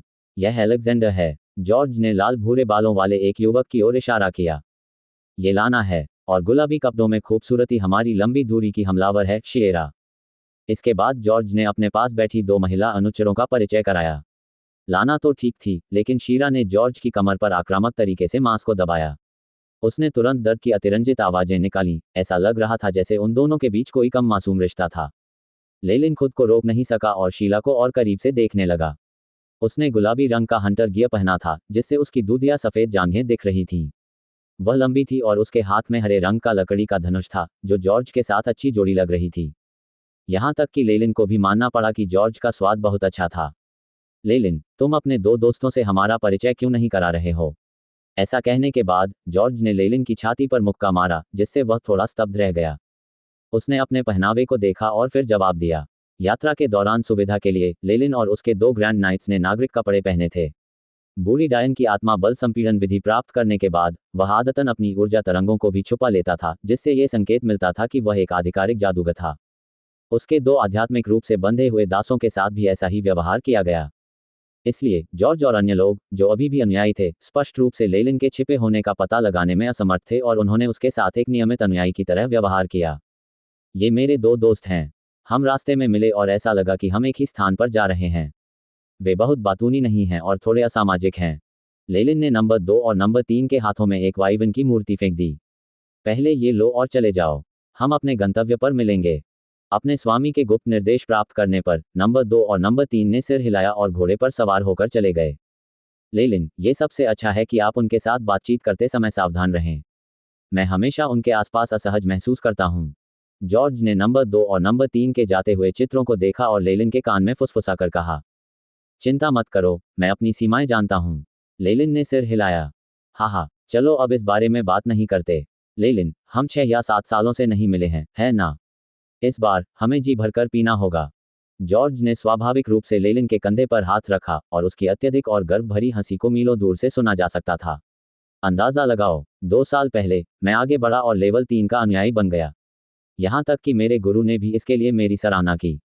लेकिन ये बहुत ज्यादा नहीं है। इसमें कोई मदद नहीं की जा सकती है कि मेरे पास केवल 4वीं कक्षा की योग्यता है। इस आकस्मिक मुलाकात के कारण लेलिन और जॉर्ज ने शहर छोड़ने के सभी विचार दूर कर दिए और अंदर लौट आए। उन्होंने एक छोटा सा बार ढूंढा और पुरानी यादें ताज़ा करने के लिए तैयार हो गए। 2 बीए के बाद लेलिन ने जॉर्ज से वह सब कुछ जान लिया जो वह जानना चाहता था। जॉर्ज स्पष्टतः अभी भी एन्या आइवरी रिंग टॉवर का छात्र था और उसकी प्रेमिका शीरा भी। बेसिटा, लाना और अलेक्जेंडर नाम का वह लड़का सभी वेटलैंड गार्डन्स अकादमी के अनुयायी थे। यहाँ उनकी यात्रा का उद्देश्य अपनी अपनी अकादमियों द्वारा जारी मिशनों को पूरा करना था। जॉर्ज और बेसिटा एक दूसरे को अच्छी तरह से जानते थे, इसलिए दोनों छोटी टीमें स्वाभाविक रूप से एक साथ यात्रा करती थीं। हम गहरे संकट में हैं। हमें वास्तव में एक रक्षा मिशन आवंटित किया गया था जिसमें हमें प्रवेश करना था, साथ ही अनंत नदी के मैदान के गुप्त विमान में उपस्थिति स्थापित करनी थी। जॉर्ज के चेहरे पर लंबे समय से चली आ रही पीड़ा का भाव था, और जब वे इस विषय पर आए तो शीरा और बेसिटा भी उदास दिखे। गुप्त विमान आधिकारिक मागी के नियंत्रण में था और उनके जैसे कुछ अनुचर विमान के भीतर थोड़ी सी भी अव्यवस्था पैदा करने में सक्षम नहीं थे। वे तो तोप का चारा मात्र थे और किसी भी समय मारे जा सकते थे। लेलिन ने इन लोगों पर नजर डाली। अस्थायी रूप से एक साथ बंधे हुए 5 लोगों के इस समूह में जॉर्ज और बेसिटा स्तर 3 के अनुचर थे और अन्य 3 स्तर 2 पर पहुंच गए थे। सामान्य तौर पर उनकी कुल शक्ति उन 5 अनुचरों के समूह के समान थी, जिन्हें उसने जीथर मून टाउन के बाहर नष्ट कर दिया था। अरे हाँ, आप क्या सोचते हैं, लेलिन? आपका आभामंडल बहुत मजबूत लगता है। आप अवश्य ही लेवल 3 के अनुयायी होंगे, है ना? जॉर्ज बिना किसी इरादे के पूछ रहा था। बेसिटा, जो पेय पदार्थ पीने के लिए स्ट्रॉ का उपयोग कर रही थी, उसका उत्तर सुनने के लिए स्पष्ट रूप से उत्सुक थी। मैं कुछ महीने पहले स्तर 3 अनुयायी तक आगे बढ़ने के लिए काफी भाग्यशाली था। लेलिन ने हंसकर कहा। स्तर 3 के अनुयायी तक आगे बढ़ना आसान नहीं है। आना, आइए हम मैगी के रूप में अपने भविष्य के लिए शराब पिएं। जॉर्ज ने अपने विचार नहीं छिपाए और चिल्लाकर आसपास के लोगों का ध्यान अपनी ओर आकर्षित किया। प्रोत्साहित करना। 6 गिलास बियर एक साथ टकराए। शराब पीने के बाद जॉर्ज ने पूछा, लेलिन, तुम अब कहाँ हो? एबिसल बोन फॉरेस्ट अकादमी में। अपनी अकादमी में प्रवेश करने के बाद ही मुझे पता चला कि एबिसल बोन फॉरेस्ट अकादमी एक अंधकार में मैगस अकादमी थी जो हमारे साथ मतभेद रखती थी। यहाँ तक कि हमारे लिए उनसे बातचीत करना भी वर्जित है। क्या? अथाह स्थीवन, वह एबिसल बोन फॉरेस्ट अकादमी। जैसे ही जॉर्ज के मुंह से ये शब्द निकले, लाना और अलेक्जेंडर ऐसे बिल्ली के बच्चे की तरह हो गए जिनकी पूंछ पर कोई पैर रख दिया गया हो, और वे सदमे से उछल पड़े। शीरा ने कुछ नहीं कहा, लेकिन लेलिन को देखते समय उसकी आंखों में अधिक सतर्कता थी। ठीक है, इतना तनाव मत लो। लेलिन और मैं अच्छे दोस्त हैं, वह अन्य डार्क मैगी से अलग है। तभी जॉर्ज को अपनी जुबान फिसलने का एहसास हुआ और वह खड़े होकर अजीब ढंग से विषय पर बात समाप्त करने लगे। लेलिन ने अपने आसपास के कुछ लोगों के सतर्क भाव देखकर अपनी नाक रगड़ी। मैगस दुनिया में डार्क मैगी और लाइट मैगी कट्टर दुश्मन थे, और अनंत नदी के मैदानों में जो प्रत्येक तरफ विरोधी ताकतों से घिरा हुआ था, लेलिन के एक डार्क मैगस होने का पता चलने के बाद भी हमला न करना जॉर्ज पर उनके असीम विश्वास को दर्शाता है। मैंने कुछ साल पहले डार्क मैगी का क्षेत्र छोड़ दिया और अब नाइटलेस सिटी में रहता हूँ। लेलिन ने सोचा और आधा सच बोला, मैं वर्तमान में 4 सीजन्स गार्डन में पढ़ रहा हूँ। देखना, मैं जानता था, लेलिन, तुम बहादुर और ईमानदार हो। तुम्हारे जैसा कोई व्यक्ति क्रूर अंधकार में जादूगर कैसे हो सकता है? जॉर्ज खिलखिलाकर हंस पड़ा। शिएरा और अन्य लोग बहुत शर्मिंदा दिखाई दिए। लेलिन द्वारा मारे गए मैगी की संख्या सार्वजनिक ज्ञान नहीं थी, लेकिन जॉर्ज की बातें सुनकर वे मैगी क्रोधित हो गए होंगे। ओह, वैसे, लेलिन, क्या तुम गुप्त विमान में जा रहे हो? इटर्नल रिवर का गुप्त विमान एक बड़ी घटना थी, जिसने दक्षिणी तट के मैगी लोगों में भूचाल ला दिया था। गुप्त विमान के बारे में जानकारी बहुत तेजी से फैल गई थी, और जॉर्ज तथा अन्य लोग इसके बारे में पूरी तरह से अनभिज्ञ नहीं थे। लेलिन ने जॉर्ज की चिंतित निगाहें और अन्य अनुचरों की बदलती निगाहें देखीं, और वह तुरंत समझ गया। ऐसा प्रतीत होता था कि जॉर्ज ने लेलिन को उन अनुचरों में से एक समझा था, जो बोले थे और गुप्त विमान में अपना भाग्य आजमाना चाहते थे। बेशक, यह कोई आश्चर्य की बात नहीं थी, क्योंकि गुप्त विमान के बारे में खबर फैलने के बाद सभी स्थानों से अनुयायी और जादूगर इस स्थान पर एकत्र होने लगे। पूरी यात्रा खतरों से भरी थी। कुछ लोग रास्ते में ही मर गए, और अन्य प्रवेश द्वार पर संघर्ष करते रहे और प्रवेश करने में असमर्थ रहे, जबकि अन्य को बड़ी शक्तियों द्वारा बहकाया या मजबूर किया गया और वे तोप का चारा बन गए। ऐसे अनुचरों की एक बहुत छोटी अल्पसंख्यक संख्या थी जो गुप्त विमान से कुछ संसाधन प्राप्त करने में सफल हो जाते थे और नाइटलेस सिटी तथा अन्य मैगी शहरों में वापस लौट जाते थे। इसके परिणामस्वरूप शहरों के जादूगरों में प्रतिक्रिया उत्पन्न हुई, जिसके कारण और अधिक अनुचर विमान में चढ़ने के लिए प्रेरित हुए। ये स्पष्ट था कि जॉर्ज और अन्य लोग भी लेलिन को इन अनुयायियों के समान ही समझते थे। लेलिन। जॉर्ज चुप हो गया, ऐसा लग रहा था जैसे वह अपने अगले शब्दों पर ध्यानपूर्वक विचार कर रहा हो। गुप्त विमान के अंदर का खतरा कुछ ऐसा नहीं है जिसे हम अनुचर संभाल सकें।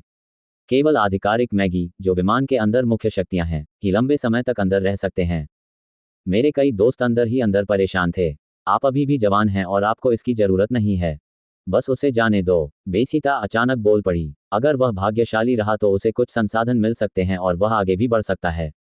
जॉर्ज ने अपनी भौहें सिकोड़ लीं। कोई भाग्य जैसी चीज पर कैसे भरोसा कर सकता है? बेसिता इस बारे में बहुत हल्के ढंग से बोल रही थी। दरअसल, मुझे अकादमी द्वारा एक मिशन जारी किया गया था। मेरे पास गुप्त विमान के अंदर जाने के अलावा कोई विकल्प नहीं है। लेलिन ने व्यंग्यात्मक लहजे में कहा। अच्छा, ऐसा है तो फिर इसमें कोई आश्चर्य नहीं। मैंने तुम्हें केवल इसलिए चेतावनी दी थी क्योंकि ऐसा खतरनाक काम करना तुम्हारे स्वभाव में नहीं है। जॉर्ज ने सहानुभूति प्रकट करते हुए अपने करीबी दोस्त का कंधा थपथपाया और मुस्कुरा दिया। इस स्थिति में, हम सभी संभवतः एक ही नाव में सवार हैं और हमें एक ही स्थान पर नियुक्त किया जा सकता है। आखिरकार, गुप्त विमान के भीतर प्रकाश मैगी एकत्र हुए हैं और एक गठबंधन बनाया है। ये सुनने के बाद कि लेलिन को भी उनकी तरह गुप्त विमान में आने के लिए मजबूर किया गया था, शेरा, अलेक्जेंडर और अन्य लोगों ने सहानुभूति व्यक्त की। लेलिन की स्थिति ऐसी थी जिसके साथ वे सहानुभूति रख सकते थे। इस प्रकार के मिशन आमतौर पर स्वभाव से आत्मघाती होते थे। इन मिशनों को पूरा करने के लिए केवल उन लोगों को ही उनकी अकादमियों द्वारा भेजा जाता था जिनके पास कोई समर्थन नहीं था या जिनके अनुयायियों ने महत्वपूर्ण लोगों को नाराज किया था। जब वह मुड़ा तो उसने बेसिटा के चेहरे पर एक भाव देखा। कुछ ऐसा लग रहा था जैसे आनंद। क्या ये लड़की अभी भी पिछली बार हुई घटना को याद कर रही है? लेलिन मन ही मन मुस्कुराया और वास्तव में उसे यह एक नवीनता लगी। अपने वर्तमान स्तर पर वह पहले ही बेसिटा को काफी पीछे छोड़ चुके हैं। लेलिन के हाथों कई जादूगर मारे गए थे, एक तुच्छ अनुयायी क्या मुसीबत खड़ी कर सकता था। चाहे वह अपने नुकीले दांत दिखाए और लेलिन को धमकाने वाले इशारे करे, वह उसके साथ खेलने वाली एक छोटी बिल्ली के समान थी। चूंकि हम सभी एक ही रास्ते पर जा रहे हैं, तो क्यों ना आप भी हमारे साथ चलें, लेलिन। इस समय जॉर्ज ने एक प्रस्ताव रखा। जरूर, लेलिन ने अनुमान लगाया कि उसके पास अभी भी काफी समय है और जिस गति से जॉर्ज और उसके दोस्त यात्रा कर रहे थे, उसे देखते हुए वह समय सीमा से काफी पहले ही इटर्नल रिवर प्लेन के गुप्त विमान तक पहुंच सकता था। इस प्रकार वह सहमत हो गया। जॉर्ज के साथ उनके संबंध काफी अच्छे थे, इसलिए जरूरत पड़ने पर वह मदद कर सकते थे। इसके अलावा अभी भी कुछ मामले थे जिन्हें उसके और बेसीता के बीच सुलझाया जाना था। बहुत अच्छा, चूंकि लेलिन भी स्तर 3 का अनुयायी है, इसलिए हमारी संयुक्त युद्ध शक्ति में बहुत वृद्धि हुई है। अगर हमें कोई डाकू भी मिल जाए तो भी डरने की कोई जरूरत नहीं है। जॉर्ज बहुत उत्साहित लग रहा था। अन्य अनुचरों ने उसका खंडन नहीं किया। डाकू, क्या तुम सचमुच डाकुओं से डरते हो? लेलिन ने स्तब्ध होकर पूछा। उनके मन में तथाकथित डाकू घास काटने वाली फावड़ियों और मछली पकड़ने वाले भालों से लैस किसान मात्र थे। ओह, तुम्हें इसके बारे में पता नहीं। जॉर्ज लेलिन से भी अधिक आश्चर्यचकित लग रहा था। मुझे विश्वास नहीं हो रहा है कि तुम इतनी दूर तक आ गए हो, जबकि तुम्हें पूरी स्थिति के बारे में इतनी जानकारी नहीं है।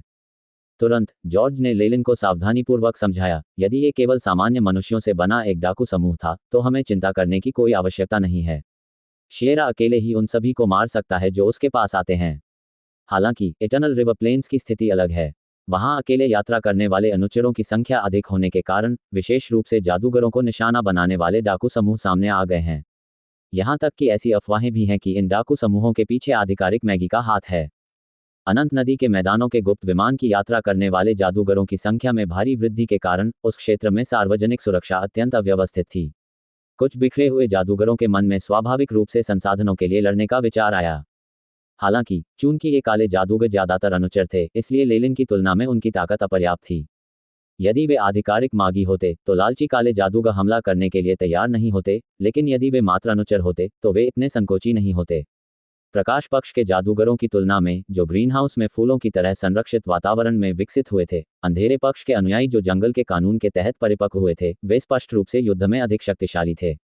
अपनी श्रेष्ठ लड़ाकू प्रवृत्ति तथा आक्रमण करते समय समय पर नियंत्रण के कारण वे अपने हल्के अनुचर साथियों की तुलना में कहीं अधिक सक्षम थे। क्षेत्र के अधिकांश अनुचर, विशेषकर जो वहां से जा रहे थे, संभवतः अनंत नदी के मैदानों के गुप्त विमान से कुछ बहुमूल्य संसाधन ले जा रहे थे। यदि डाकू इनमें से किसी भी अनुयायी से टकरा जाते तो उनके लिए धन कमाने के लिए यह पर्याप्त होता। ऐसे कई जादूगर अनुचर थे जिनके मन में ये विचार थे। इसलिए अनंत नदी के मैदानों के गुप्त विमान तक का रास्ता खतरों से भरा था। सोना निकालने का सपना देखने वाले कई अनुचर आमतौर पर गुप्त विमान तक पहुंचने से पहले ही मर जाते थे। लेलिन ने सोचा कि अपनी यात्रा के दौरान उसका सामना किसी बड़े डाकू समूह से नहीं हुआ था। कभी कभी उसका सामना कुछ अनुभवहीन स्थानीय चोरों से होता था, जिनसे नंबर 2 और नंबर 3 निपट चुके होते थे। ये दोनों व्यक्ति ब्रांडेड तलवारबाजों के अधूरे रन प्राप्त करने के बाद पहले ही आगे बढ़ चुके थे और सभी साधारण व्यक्तियों या अनुचरों से कुछ तलवार के हमलों से आसानी से निपटा जा सकता था। तो यही हो रहा है। ऐसा लगता है कि मैं काफी भाग्यशाली रहा हूं। लेलिन ने अपनी कनपट्टियों पर मालिश की और हंस दिया। मैं ये कहने से खुद को नहीं रोक सकता, लेकिन यार, तुम्हारी किस्मत बहुत अच्छी है। हालांकि ये केवल बाहरी क्षेत्रों की बात है। जैसे जैसे हम अनंत नदी के मैदानों में आगे बढ़ेंगे, इस प्रकार के डाकू और अधिक संख्या में सामने आएंगे। चूंकि प्रकाश मागी अपनी सारी ऊर्जा गुप्त विमान पर केंद्रित करेंगे, इसलिए कुछ प्रवेश द्वारों पर पर्याप्त मात्रा में चेतावनियां रखी जा सकती हैं, लेकिन अन्य क्षेत्रों की अनदेखी की जाएगी। जॉर्ज को लेलिन के चरित्र की अच्छी समझ थी और वह जानता था कि उसका ये दोस्त वह नहीं है जो वह बाहर से दिखता है। निश्चित रूप से उसके पास कुछ तुरुप के पत्ते होंगे। वह गलत भी नहीं था, क्योंकि लेलिन जानता था कि परिस्थितियों के अनुसार कैसे ढलना है और उसके अनुसार कैसे कार्य करना है। लेलिन जितना मजबूत होगा, उसके साथियों का समूह उतना ही सुरक्षित होगा। यदि वह आगे भी पूछता रहा, तो इसका परिणाम यह होगा कि लेलिन पर छोड़ने का दबाव पड़ेगा, जो उनकी स्थिति के लिए ठीक नहीं था। यह महज एक अनुमान था, लेकिन चूंकि लेलिन इतनी जल्दी स्तर 3 के अनुयायी के रूप में आगे बढ़ सकता था और एकल मिशन प्राप्त कर सकता था, इसका मतलब था कि उसके पास निश्चित रूप से एक बड़ा तुरुप का पत्ता था। बेचारे जॉर्ज ने तो इस बात पर भी विचार नहीं किया कि लेलिन पहले ही आधिकारिक मैगस बन चुका है। आखिरकार स्तर 3 के अनुयायी और आधिकारिक मैगी के क्षेत्र के बीच एक बड़ी खाई थी। भले ही यह सबसे अद्भुत प्रतिभा थी, 30 वर्ष की आयु से पहले मैगस क्षेत्र में पदोन्नति अपने आप में उन्नति की सबसे उत्कृष्ट गति थी। जॉर्ज, जो जानता था कि लेलिन की योग्यता केवल तीसरी कक्षा जितनी ही है, उसने इस पर विचार नहीं किया। अच्छा, अब जब आप हमारे समूह के सदस्य हैं, तो आइए टोस्ट का आनंद लें। जॉर्ज हमेशा की तरह बहुत स्वागतशील था और उसने अपना एक हाथ लेलिन के कंधे पर रखा तथा दूसरे हाथ से लेलिन की छाती थपथपाई। कम से कम हमारे पास अच्छी शराब और खूबसूरत महिलाओं की कमी नहीं है। क्या आप बार काउंटर के पास लाल कपड़े पहने उस सुंदर लड़की को देख रहे हैं? वह आप पर बेडरूम की नजरें बना रही है। यदि आप उसके पास जाकर उससे बात करें तो मैं शर्त लगाता हूं कि वह आज रात आपकी हो जाएगी। और तब हे जॉर्ज ने ज्यादा कुछ नहीं कहा था और वह पहले ही अपने कामुक स्वभाव पर लौट आया था। उसके बगल में शेरा का चेहरा बदल गया और अगले ही पल जॉर्ज ने एक तीखी चीख मारी और माफी की भीख मांगी। हाहा, ये देखकर वेटलैंड गार्डन्स अकादमी के अनुचर और लेलिन अपना चेहरा सीधा नहीं रख सके। अंत में लेलिन ने स्पष्ट रूप से किसी पर प्रहार नहीं किया, क्योंकि जॉर्ज माहौल को खुशनुमा बनाने के लिए मजाक कर रहा था। इस शराब पीने के सत्र का परिणाम आश्चर्यजनक रूप से अच्छा था। कम से कम लेलिन को फोर सीजन्स गार्डन का प्रतीक चिन्ह बनाते देखने के बाद लेलिन, अलेक्जेंडर और बाकी अनुचरों के बीच संबंध बेहतर हो गए। बेसिटा लेलिन का अपने नए साथी के रूप में स्वागत करके बहुत खुश दिखाई दी। समूह ने छोटे से शहर में कुछ देर आराम किया, फिर सुबह जल्दी निकल पड़े और अपनी यात्रा फिर से शुरू कर दी। एनिया आइवरी रिंग टॉवर और वेटलैंड गार्डन्स अकादमी द्वारा सौंपे गए सभी मिशनों की समय सीमा निर्धारित थी। जॉर्ज और अन्य लोगों को निर्धारित समय के भीतर निर्दिष्ट क्षेत्र में रिपोर्ट करना था। यदि ऐसा नहीं किया गया तो उन्हें अपराधी घोषित कर दिया जाएगा और उनके स्कूल की वांछित सूची में डाल दिया जाएगा। वे तो मात्र अनुचर थे। यदि ऐसा कुछ हुआ तो वे जीवन भर के लिए समाप्त हो जाएंगे। इसलिए मिशन प्राप्त करने के बाद वे संगठन की व्यवस्थाओं का पालन कर सकते थे, चाहे वे कितने भी अनिच्छुक क्यों न हों। उनके पास अनंत नदी के मैदानों के गुप्त तल में प्रवेश करने और अपने भविष्य के अज्ञात भाग्य को स्वीकार करने के अलावा कोई विकल्प नहीं था। नीला आसमान सफेद बादलों से ढका हुआ था और इस अद्भुत दृश्य का कोई अंत नहीं लग रहा था। एक सीधी सड़क के किनारे एक घुमावदार साफ जलधारा बह रही थी। खाड़ी के तल पर सफेद कंकड़ और हरी मछलियां स्पष्ट रूप से देखी जा सकती थीं। जब तक हम इस पोमेली से गुजरेंगे हम अपने गंतव्य तक पहुंच जाएंगे। ये मैराट कैन्यन में स्थित इटर्नल रिवर प्लेन के गुप्त विमान का प्रवेश द्वार है। हमें वहां पहुंचने में केवल एक दिन लगेगा, इसलिए हम वहां टहलने का खर्च उठा सकते हैं। क्या हमें कोई जगह ढूंढकर आराम करना चाहिए? जॉर्ज ने चर्मपत्र पर बने पीले नक्शे को देखा और एक कंपास निकाला। उसने अपनी दिशा जांची और पीछे मुड़कर लेलिन और अन्य लोगों से बात की।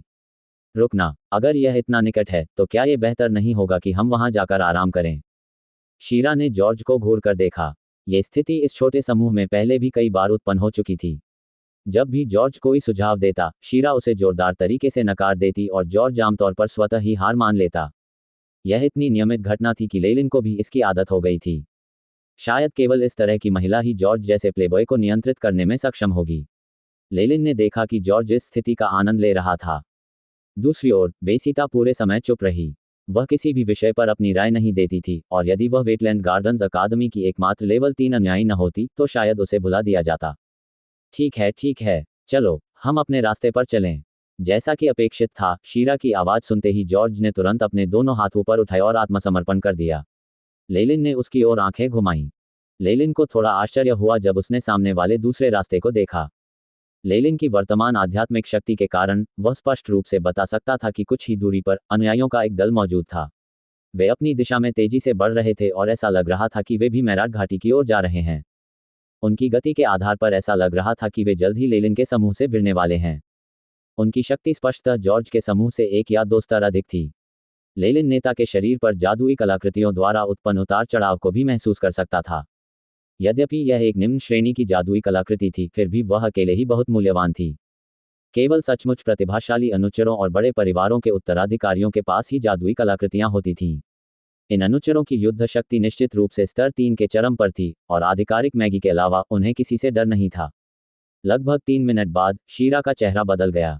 ध्यान से, बॉबिन को पता चला कि हमारे आसपास कुछ अनुयायी हैं। लंबी दूरी के हमलों का प्रभारी होने के नाते शेरा स्वाभाविक रूप से प्रेरी भी था।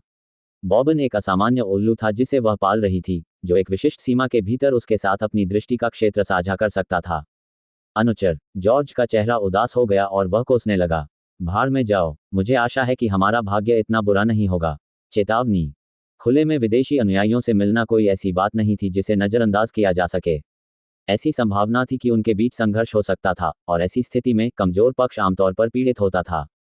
जॉर्ज ने आदेश जारी किया। बेसिटा और अन्य लोगों को तुरंत समझ आ गया कि वे खतरे में हैं। वे एक साथ एकत्र हुए और उनमें से कुछ ने एक सरल रक्षात्मक मंत्र रचना की स्थापना की। पूरी प्रक्रिया सुचारू रूप से संपन्न हुई, जिससे पता चलता है कि उन्होंने पहले से तैयारी और अभ्यास किया होगा।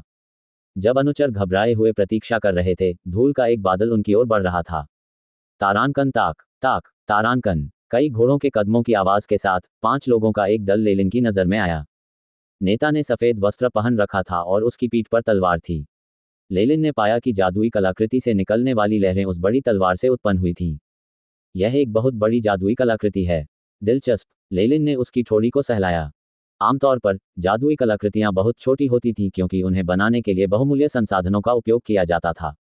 हालांकि यह विशाल जादुई कलाकृति निम्न श्रेणी की थी, लेकिन लेलिन के लिए यह पहली बार था कि उसने इतनी बड़ी कलाकृति देखी थी। इस तरह के आकर्षक हस्ताक्षर आइटम को पहचानने के बाद बेसीटा और वेटलैंड गार्डन्स अकादमी के 2 अन्य अनुयायियों के चेहरे पर पहले तो अविश्वास के भाव थे और फिर वे चिल्लाए, ये जामू है। ये सीनियर जामू है। ओह, क्या आप वेटलैंड गार्डन्स अकादमी के अनुयायी हैं? लेलिन ने उन 3 अनुचरों की ओर देखा जो रक्षात्मक संरचना को छोड़कर नए लोगों को लेने चले गए थे।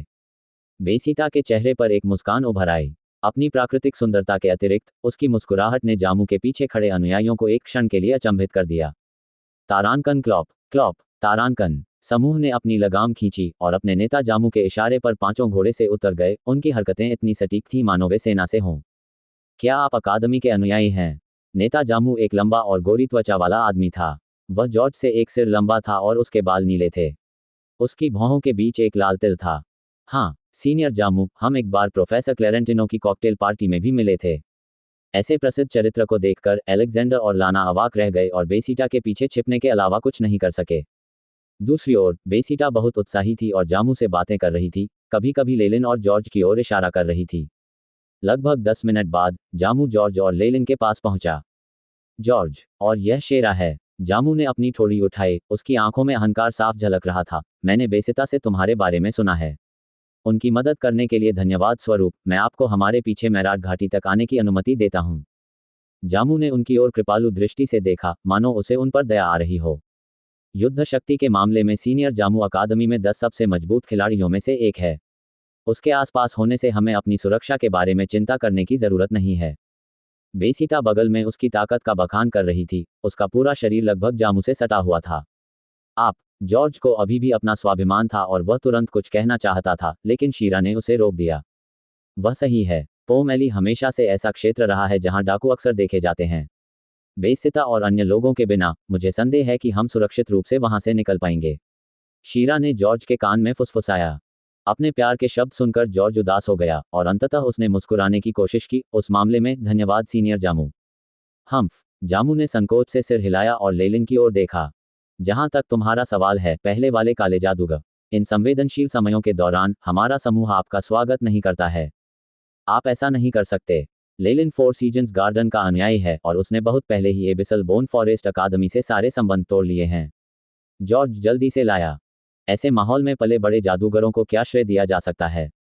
कौन जानता है, शायद 4 सीजन्स गार्डन के अनुयायी के रूप में उनकी स्थिति अनैतिक तरीकों से प्राप्त हुई थी।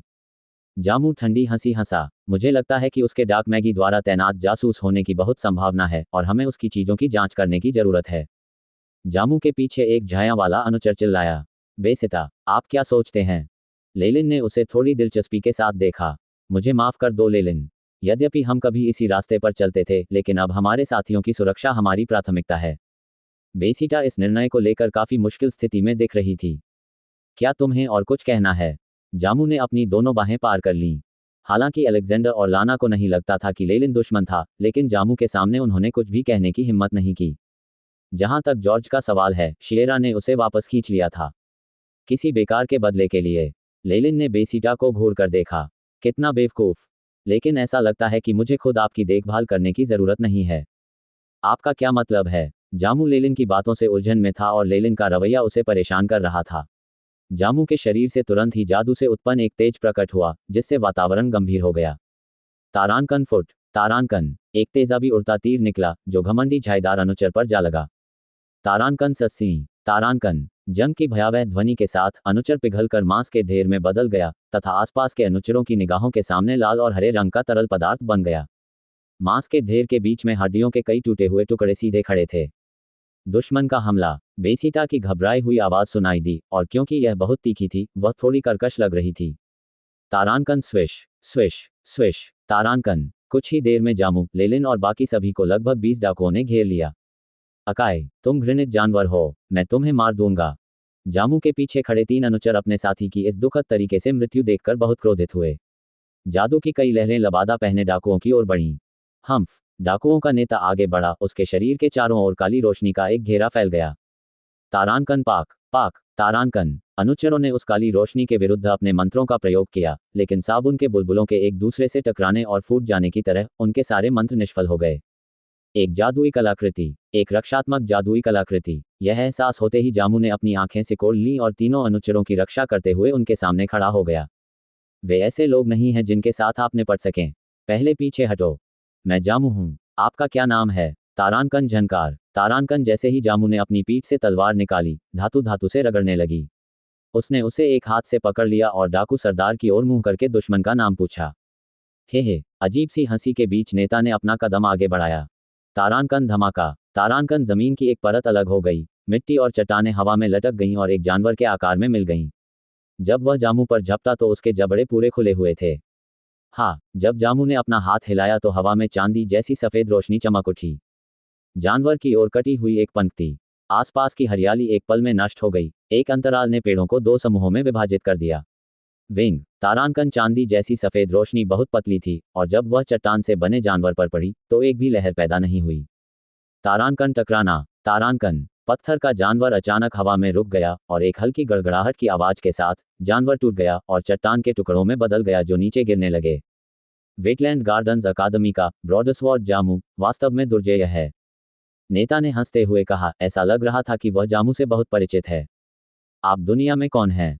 जामू ने भौहें सिकोड़ी। इन डाकुओं के समूह में न केवल अनुचर थे, बल्कि डाकुओं के नेता के पास एक जादुई कलाकृति भी थी और वह उसके बारे में बहुत कुछ जानता था। चाहे वह इसके बारे में कुछ भी सोचता हो, ये नेता कोई साधारण डाकू नहीं था जो लक्ष्य की तलाश में था। उसे यहाँ कुछ गड़बड़ और संभवतः खतरनाक बात होने की गंध आ रही थी। क्या तुम्हें सचमुच लगता है कि मैं तुम्हें बताऊंगा? डाकू सरदार ने बेपरवाही से उत्तर दिया। तुम्हारे पास कम से कम एक संचार मंत्र संरचना तो होनी चाहिए। जैसे ही मैं अपने बारे में कुछ भी उजागर करूंगा, वेटलैंड गार्डन्स अकादमी में स्वतः ही उसका रिकॉर्ड दर्ज हो जाएगा। क्या मैं गलत हूँ? जब वह बोल रहा था तो उसके आसपास के क्षेत्र में काली रोशनी की किरणें उभर आईं। काली रोशनियां एकत्रित हो गईं और कवचधारी योद्धाओं का रूप ले लिया। उनकी खोपड़ियां एकदम काली थीं। ये मेरी अंधकार से लड़ने वाली सेना है जिसे मैंने विशेष रूप से तुम्हारे लिए तैयार किया है। प्रत्येक डाक योद्धा की शक्ति कम से कम 15 डिग्री है। इसके बारे में क्या ख्याल है? इस अनुभव का आनंद लें। उन्मत्त हंसी के बीच काले कवचधारी योद्धा दहाड़ते हुए आगे बढ़े और जामू को अपने बीच फंसा लिया। 10 से अधिक अंध योद्धाओं को देखकर जामू का चेहरा उतर गया। यद्यपि उनकी यह विशाल जादुई कलाकृति बहुत शक्तिशाली थी, लेकिन इसकी ऊर्जा खपत दर भी उतनी ही अधिक थी। ये स्पष्ट था कि यह डाकू तोप के गोले का प्रयोग करके उसे अपनी जादुई और आध्यात्मिक शक्ति का प्रयोग करने के लिए मजबूर करना चाहता था। चाहे कोई अनुयायी कितना भी अद्भुत क्यों न हो, एक बार उसका जादू और आध्यात्मिक बल समाप्त हो जाने पर उसे केवल कुचला ही जाएगा। अन्य अनुचरों को मार डालो। सभी वस्तुएं आपकी होंगी। काले वस्त्र पहने डाकू नेता सुरक्षित रहने के लिए काले योद्धाओं की पंक्तियों के पीछे छिप गया और लेलिन और अन्य अनुचरों की ओर इशारा किया। मारना। उसके अधीनस्थ अंधेरे मैगस अनुचर दहाड़ते हुए लेलिन की ओर दौड़े। धत्तेरी की। लड़ाई को लंबा खींचने की कोशिश करें। एक बार सीनियर जामू विरोधी नेता का ध्यान रख लें तो हम सुरक्षित हो जाएंगे। बेइज्जता ने अपने दांत भींचे और अपने पीछे खड़े अनुचरों से बोली। उसी समय उसने लेलिन की दिशा की ओर देखा। चलो गठबंधन बनाते हैं, अन्यथा हम में से कोई भी जीवित नहीं रह पाएगा। हम्फ। जॉर्ज जानता था कि उसका सुझाव उचित था, लेकिन वह जवाब में खींचने से खुद को नहीं रोक सका। वह मूर्ख नहीं था और स्वाभाविक रूप से जानता था कि क्या हुआ था। वह वास्तव में ऐसी महिला के साथ गठबंधन नहीं करना चाहता था। हालांकि उनके तर्क वितर्क ने उन्हें बताया कि इस कठिन परिस्थिति से बाहर निकलने का यही सबसे अच्छा तरीका है। जॉर्ज। शीरा ने जॉर्ज की ओर चिंतित नजर से देखा। उसने अपना धनुष, जो उसके कंधे पर था, पहले से ही तैयार कर लिया था तथा उसे अपने सामने रख लिया था। लेलिन, चलो ये करते हैं। जॉर्ज ने देखा कि डाकू तेजी से उसकी ओर बढ़ रहे थे और वह अनिच्छा से चिल्ला उठा। उसके शरीर की मांसपेशियां धीरे धीरे उभरने लगीं और एक पल में वह 3 मीटर से भी अधिक लंबे विशालकाय शरीर में बदल गया। साथ ही उसकी त्वचा का रंग हरा हो गया था, जो उसकी मांसपेशियों की नसों से मेल खाता था, जो जुड़े हुए केंचुओं की तरह लग रहे थे। लेलिन को अचानक इनक्रेडिबल हल्क का ख्याल आया, एक ऐसा चरित्र जिससे वह अपने पिछले जीवन में परिचित था। गर्जन। हरे रंग के विशालकाय में तब्दील होने के बाद जॉर्ज ने अपनी नंगी छाती पर जोरदार प्रहार किया और जोरदार दहाड़ लगाई। वह जमीन पर पैर पटकते हुए बहुत तेज गति से बंदूक की नली से निकली शीशे की गोली की तरह आने वाले डाकुओं की ओर दौड़ पड़ा। तारांकन पापा, तारांकन। जॉर्ज की विशाल हथेली की एक लहर से एक डाकू उड़ गया। चारों तरफ खून बिखरा हुआ था और हड्डियां टूटने की आवाजें सुनाई दे रही थीं। यहां तक कि डरावनी चीखें भी इस बीभत्स दृश्य और ध्वनि के सामने दब गईं। क्या अद्भुत शक्ति है! गति और तर्कसंगतता में कुछ खामियों के अलावा हर अन्य पहलू सही है। लेलिन एक कोने से जॉर्ज को देख रहा था, जो अपनी शक्ति का स्वतंत्र रूप से उपयोग कर रहा था। उसकी नीली आंखें चमक रही थीं। उन्होंने कभी यह उम्मीद नहीं की थी कि जॉर्ज ने रूपांतरण में विशेषज्ञता हासिल की होगी। हालांकि इस निर्णय को समझना आसान था, क्योंकि मैगी आमतौर पर उच्च पदों पर होते थे और अपने जीवनकाल को बढ़ाने को प्राथमिकता देते थे। औसत जादूगर के लिए लंबी आयु प्राप्त करने के लिए मैगस के स्तर तक आगे बढ़ना बहुत कठिन था। इसलिए विभिन्न शक्तिशाली प्राणियों के अंगों को प्रत्यारोपित करके और अपने शरीर को संशोधित करके व्यक्ति अपनी जीवन शक्ति को मजबूत और बढ़ाने में सक्षम हो सकेगा। धीरे धीरे ये जादूगरों के बीच एक सामान्य बात बन गई। इस प्रकार रूपांतरण का अध्ययन अनेक लोगों के बीच बहुत लोकप्रिय हो गया था। सख्ती से कहें तो वॉलॉक में होने वाले परिवर्तनों को वास्तव में रूपांतरण का ही विस्तार माना जा सकता है। कम से कम शुरुआती चरणों में वे काफी हद तक समान थे। इसलिए जब लेलिन फोर सीजन्स गार्डन में था तो उसने रूपांतरण से संबंधित सभी ज्ञान एकत्र करने पर ध्यान केंद्रित किया था। एआई चिप की सहायता से रूपांतरण के विषय में उनका ज्ञान आधिकारिक मैगी के स्तर के करीब था, जिन्होंने अपने जीवन का अधिकांश भाग इस विषय पर शोध करने में बिताया था। लेलिन एक नज़र में ही पहचान सकता था कि जॉर्ज ने किस प्राणी का इस्तेमाल किया था। उन सभी पौधों में से जिन्हें रूपांतरित किया जा सकता है, एक हरा धातु वृक्ष।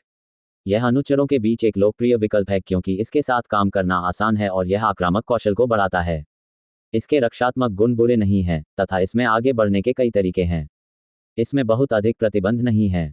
इस समय जॉर्ज जिस हरे विशालकाय में परिवर्तित हो गया था, वह युद्ध के मैदान के बीच में था और एक बदकिस्मत व्यक्ति की जान पकड़ रहा था।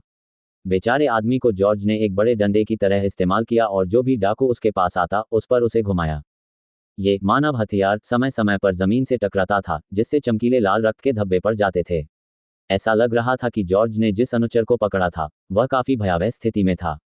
तारांकन ची तारांकन। इस बीच जॉर्ज के पीछे से शेरा के धनुष से कई हरे तीर छोड़े जा रहे थे। उसने जॉर्ज को बचाया और हमलावरों से बचने में उसकी मदद की। उनके बीच अच्छा तालमेल है। लेलिन ने सिर हिलाया। वह अविश्वसनीय रूप से शांत दिख रहा था। उसके चारों ओर अदृश्य तरंगों की एक परत थी जो किसी के भी मन को प्रभावित कर सकती थी। उसके द्वारा स्थापित क्षेत्र में प्रवेश करने वाले सभी अनुचर अनजाने में उसे अनदेखा करना चुनते थे और इसके बजाय आपस में लड़ने लगते थे। ऐसी विचित्र स्थिति ने स्पष्टतः अनेक लोगों का ध्यान आकर्षित किया। उसे देखो, दुश्मन उसके पीछे बिल्कुल भी नहीं पड़ रहे हैं। वह तो जासूस ही होगा। जामू के पीछे खड़े 3 अनुचरों ने यह अजीब स्थिति देखी और तुरंत चिल्ला उठे। ओह! लेलिन ने अपनी नाक को छुआ। इस हताशाजनक लड़ाई में उनका शांत स्वभाव काफी आकर्षक था। इससे पहले कि जॉर्ज और अन्य लोग कुछ प्रतिक्रिया कर पाते, युद्ध के मैदान में जामू जिस पक्ष का था उसका विजेता तय हो चुका था। आप मुझे ऐसा करने के लिए मजबूर कर रहे हैं। फट फार्म सक्रिय करें। अपनी तलवार को तेजी से लहराने के बाद उसने अपने पास आ रहे अंधकार में अनुचरों के समूह को तितर बितर कर दिया और अपने चारों ओर मौजूद असंख्य अंधकार में योद्धाओं को देखते हुए अपने मन को दृढ़ किया। उसने अपने शरीर पर कुछ बिंदुओं को दबाया, मानो किसी विशेष अवस्था को उत्तेजित कर रहा हो। एक क्षण में ही उसके नीले बाल एक एक करके बिखर गए और उसके शरीर से अपार ऊर्जा की लहरें निकलने लगीं। Wing wing तारांकन। जामू के हाथ में सफेद तलवार से भी गड़गड़ाहट की आवाज आई। बवंडर दूसरा रूप। जामू चिल्लाया। तलवार के भीतर से एक हिंसक हरा तूफान निकला। प्रचंड तूफान ने जामू के शरीर को ढक लिया और वह तेजी से उसके साथ घूमने लगा।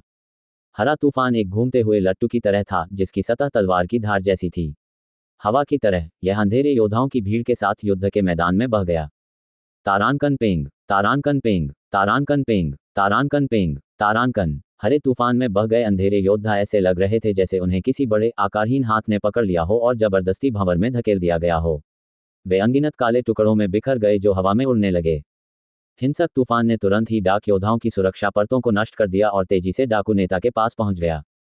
रात शैतान। डाकू सरदार ने एक काली अंगूठी निकाली और चिल्लाया। उसकी आंखों में पहली बार उन्मत्तता थी। तारांकन पेंग तारांकन। रिंग से असंख्य काली किरणें निकलीं और उसके सामने एक बड़ी काली ढाल बन गई। सतह पर बारीक काले कांटेदार सिरे थे जिनमें धातु जैसी चमक थी। जब तूफान के हमले काली ढाल पर हुए तो एक विशाल ऊर्जा आघात तरंग ने पूरे क्षेत्र को अपनी चपेट में ले लिया।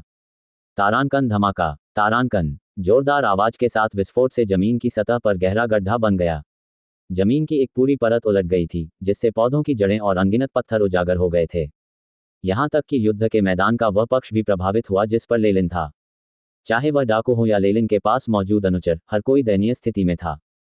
जब विस्फोट की लहर शांत हो गई तो धूल एक पर्दे की तरह उड़ी और युद्ध क्षेत्र को ढक लिया। दोनों विरोधी ताकतों ने सारी गतिविधियां रोक दी और अपना ध्यान क्षेत्र के केंद्र पर केंद्रित कर लिया। कुछ क्षण बाद धूल छंट गई और वह क्षेत्र दिखाई देने लगा। गड्ढे के बीच में दोनों लड़ाकों के पैरों के नीचे असंख्य दरारें मकड़ी के जाले की तरह खुल गई थीं। जामू के दोनों हाथ उसकी चांदी जैसी सफेद तलवार पर मजबूती से जमे हुए थे तथा काली ढाल की सतह पर दबे हुए थे। हाँ हाँ, जामू जोर जोर से हौंफ रहा था, उसके माथे पर पसीने की बूंदें लुढ़क रही थीं। ये स्पष्ट था कि हिंसक विस्फोट ने उनकी शारीरिक शक्ति पर बुरा असर डाला था। हे, मैं आपकी ताकत को स्वीकार करता हूँ, लेकिन इससे क्या? संभवतः आपने इस समय अपनी सारी आध्यात्मिक शक्ति खर्च कर दी है ना? मुझे आश्चर्य है कि तुम्हारी उस बड़ी तलवार के भंडार में अभी भी कितनी ऊर्जा शेष है। डाकू सरदार हंसा। उसकी हंसी की आवाज के साथ ढाल से निकलती काली रोशनी तलवार को दबाने लगी। जामू के चेहरे पर तनाव देखा जा सकता था क्योंकि ढाल द्वारा तलवार को धीरे धीरे पीछे की ओर धकेला जा रहा था। जमू वरिष्ठ जमू, जामू के साथ आए अनुचर चिंतित होकर बड़बड़ाने लगे, उनकी आवाज टूट रही थी। जमू वास्तव में हारेगा नहीं, है ना? वह अकादमी के नंबर 1 प्रतिभाशाली अनुयायी हैं। बेसीता का छोटा सा चेहरा पीला पड़ गया था जब वह आसपास के माहौल को देख रही थी। हे, मैं तुम्हारा सिर वापस लाऊंगा, इसे अपने शयन कक्ष में लटकाऊंगा और इसे अपने संग्रह की सबसे मूल्यवान वस्तु के रूप में रखूंगा। डाकू सरदार ने आत्मसंतुष्ट होकर ठहाका लगाया। दुर्भाग्यवश आप ही हारने वाले हैं। इसके अलावा मैं ही तुम्हारे शरीर पर ऐसे कदम रखूंगा जैसे कि मैं पत्थरों पर कदम रख रहा हूं। जामू का चेहरा लाल हो गया और वह अचानक चिल्लाया, तीसरा रूप। कुछ ही क्षण बाद उसकी त्वचा से खून बहने लगा। बहुत सारा खून उसके कपड़ों में लग गया, जिससे कपड़े लाल हो गए। उसका पूरा शरीर इस समय ऐसा लग रहा था मानो उसे अभी अभी खून के सागर से बाहर निकाला गया हो। उसके रक्त के उबलने के साथ ही जामू के शरीर से अचानक ही एक भयानक आध्यात्मिक शक्ति भी बाहर निकल आई। जामू के हाथ में मौजूद बड़ी तलवार तुरंत ही चमकीले लाल रंग की हो गई और क्षण भर में उसकी चमक कई मीटर तक बढ़ गई। तारांकन पेंग, तारांकन। डाकू सरदार की काली धातु की ढाल रक्त लाल तलवार से टुकड़ों में टूट गई। इसके बाद जामू ने अपने हाथों में तलवार घुमाए और काले वस्त्र पहने डाकू नेता पर जोरदार प्रहार किया। तारांकन सस्सी, तारांकन। इस हमले से काले वस्त्रधारी डाकू सरदार उड़ गया तथा उसके शरीर पर लगी काली अंगूठी के आकार की जादुई कलाकृति हवा में ही टुकड़ों में बिखर गई। इसके बाद यह बारीक धूल में बदल गया जो हवा के साथ उड़ गया। अच्छा काम किया, जामू। आप सचमुच सीनियर जामू कहलाने के योग्य हैं। ये दृश्य देखकर वेटलैंड गार्डन्स अकादमी के सभी लोग तुरंत खुशी से झूमने लगे। दूसरी ओर जामू ने तुरंत अपनी तलवार को शेष डाकुओं पर निशाना बनाते हुए पीछे मुड़ गया। जाहिर है उसने इन सभी शत्रुओं को एक ही सांस में समाप्त करने की योजना बना रखी थी। आखिरकार तीसरे रूप ने भी उस पर भारी बोझ डाला था और उसके अन्य कष्टकारी परिणाम भी थे। जामू सबसे अच्छा है, बेइज्जता ने जामू की असाधारण शक्ति देखकर कहा। वह शर्मा गई, उसकी आंखों में तारे चमकने लगे। कचरे के टुकड़े, तुमने मुझ पर दबाव डाला है। अचानक एक अजीब कर्कश आवाज सुनाई दी। यह आवाज सुनकर डाकू, जो कुछ क्षण पहले तक अहंकारी थे, घुटनों के बल बैठ गए, मानो उन्होंने ईश्वर को देख लिया हो। उनके शरीर में हल्की सी कंपन हो रही थी। इस आवाज के बाद एक विशाल काले रंग का ताड़ का पेड़ हवा में प्रकट हुआ और जामू पर इस तरह टूट पड़ा जैसे कोई मक्खी को मार रहा हो। तारांकन धमाका, तारांकन। काली हथेली तो केवल झटके से चली, लेकिन जामू के हाथ की रक्त लाल तलवार उड़ गई।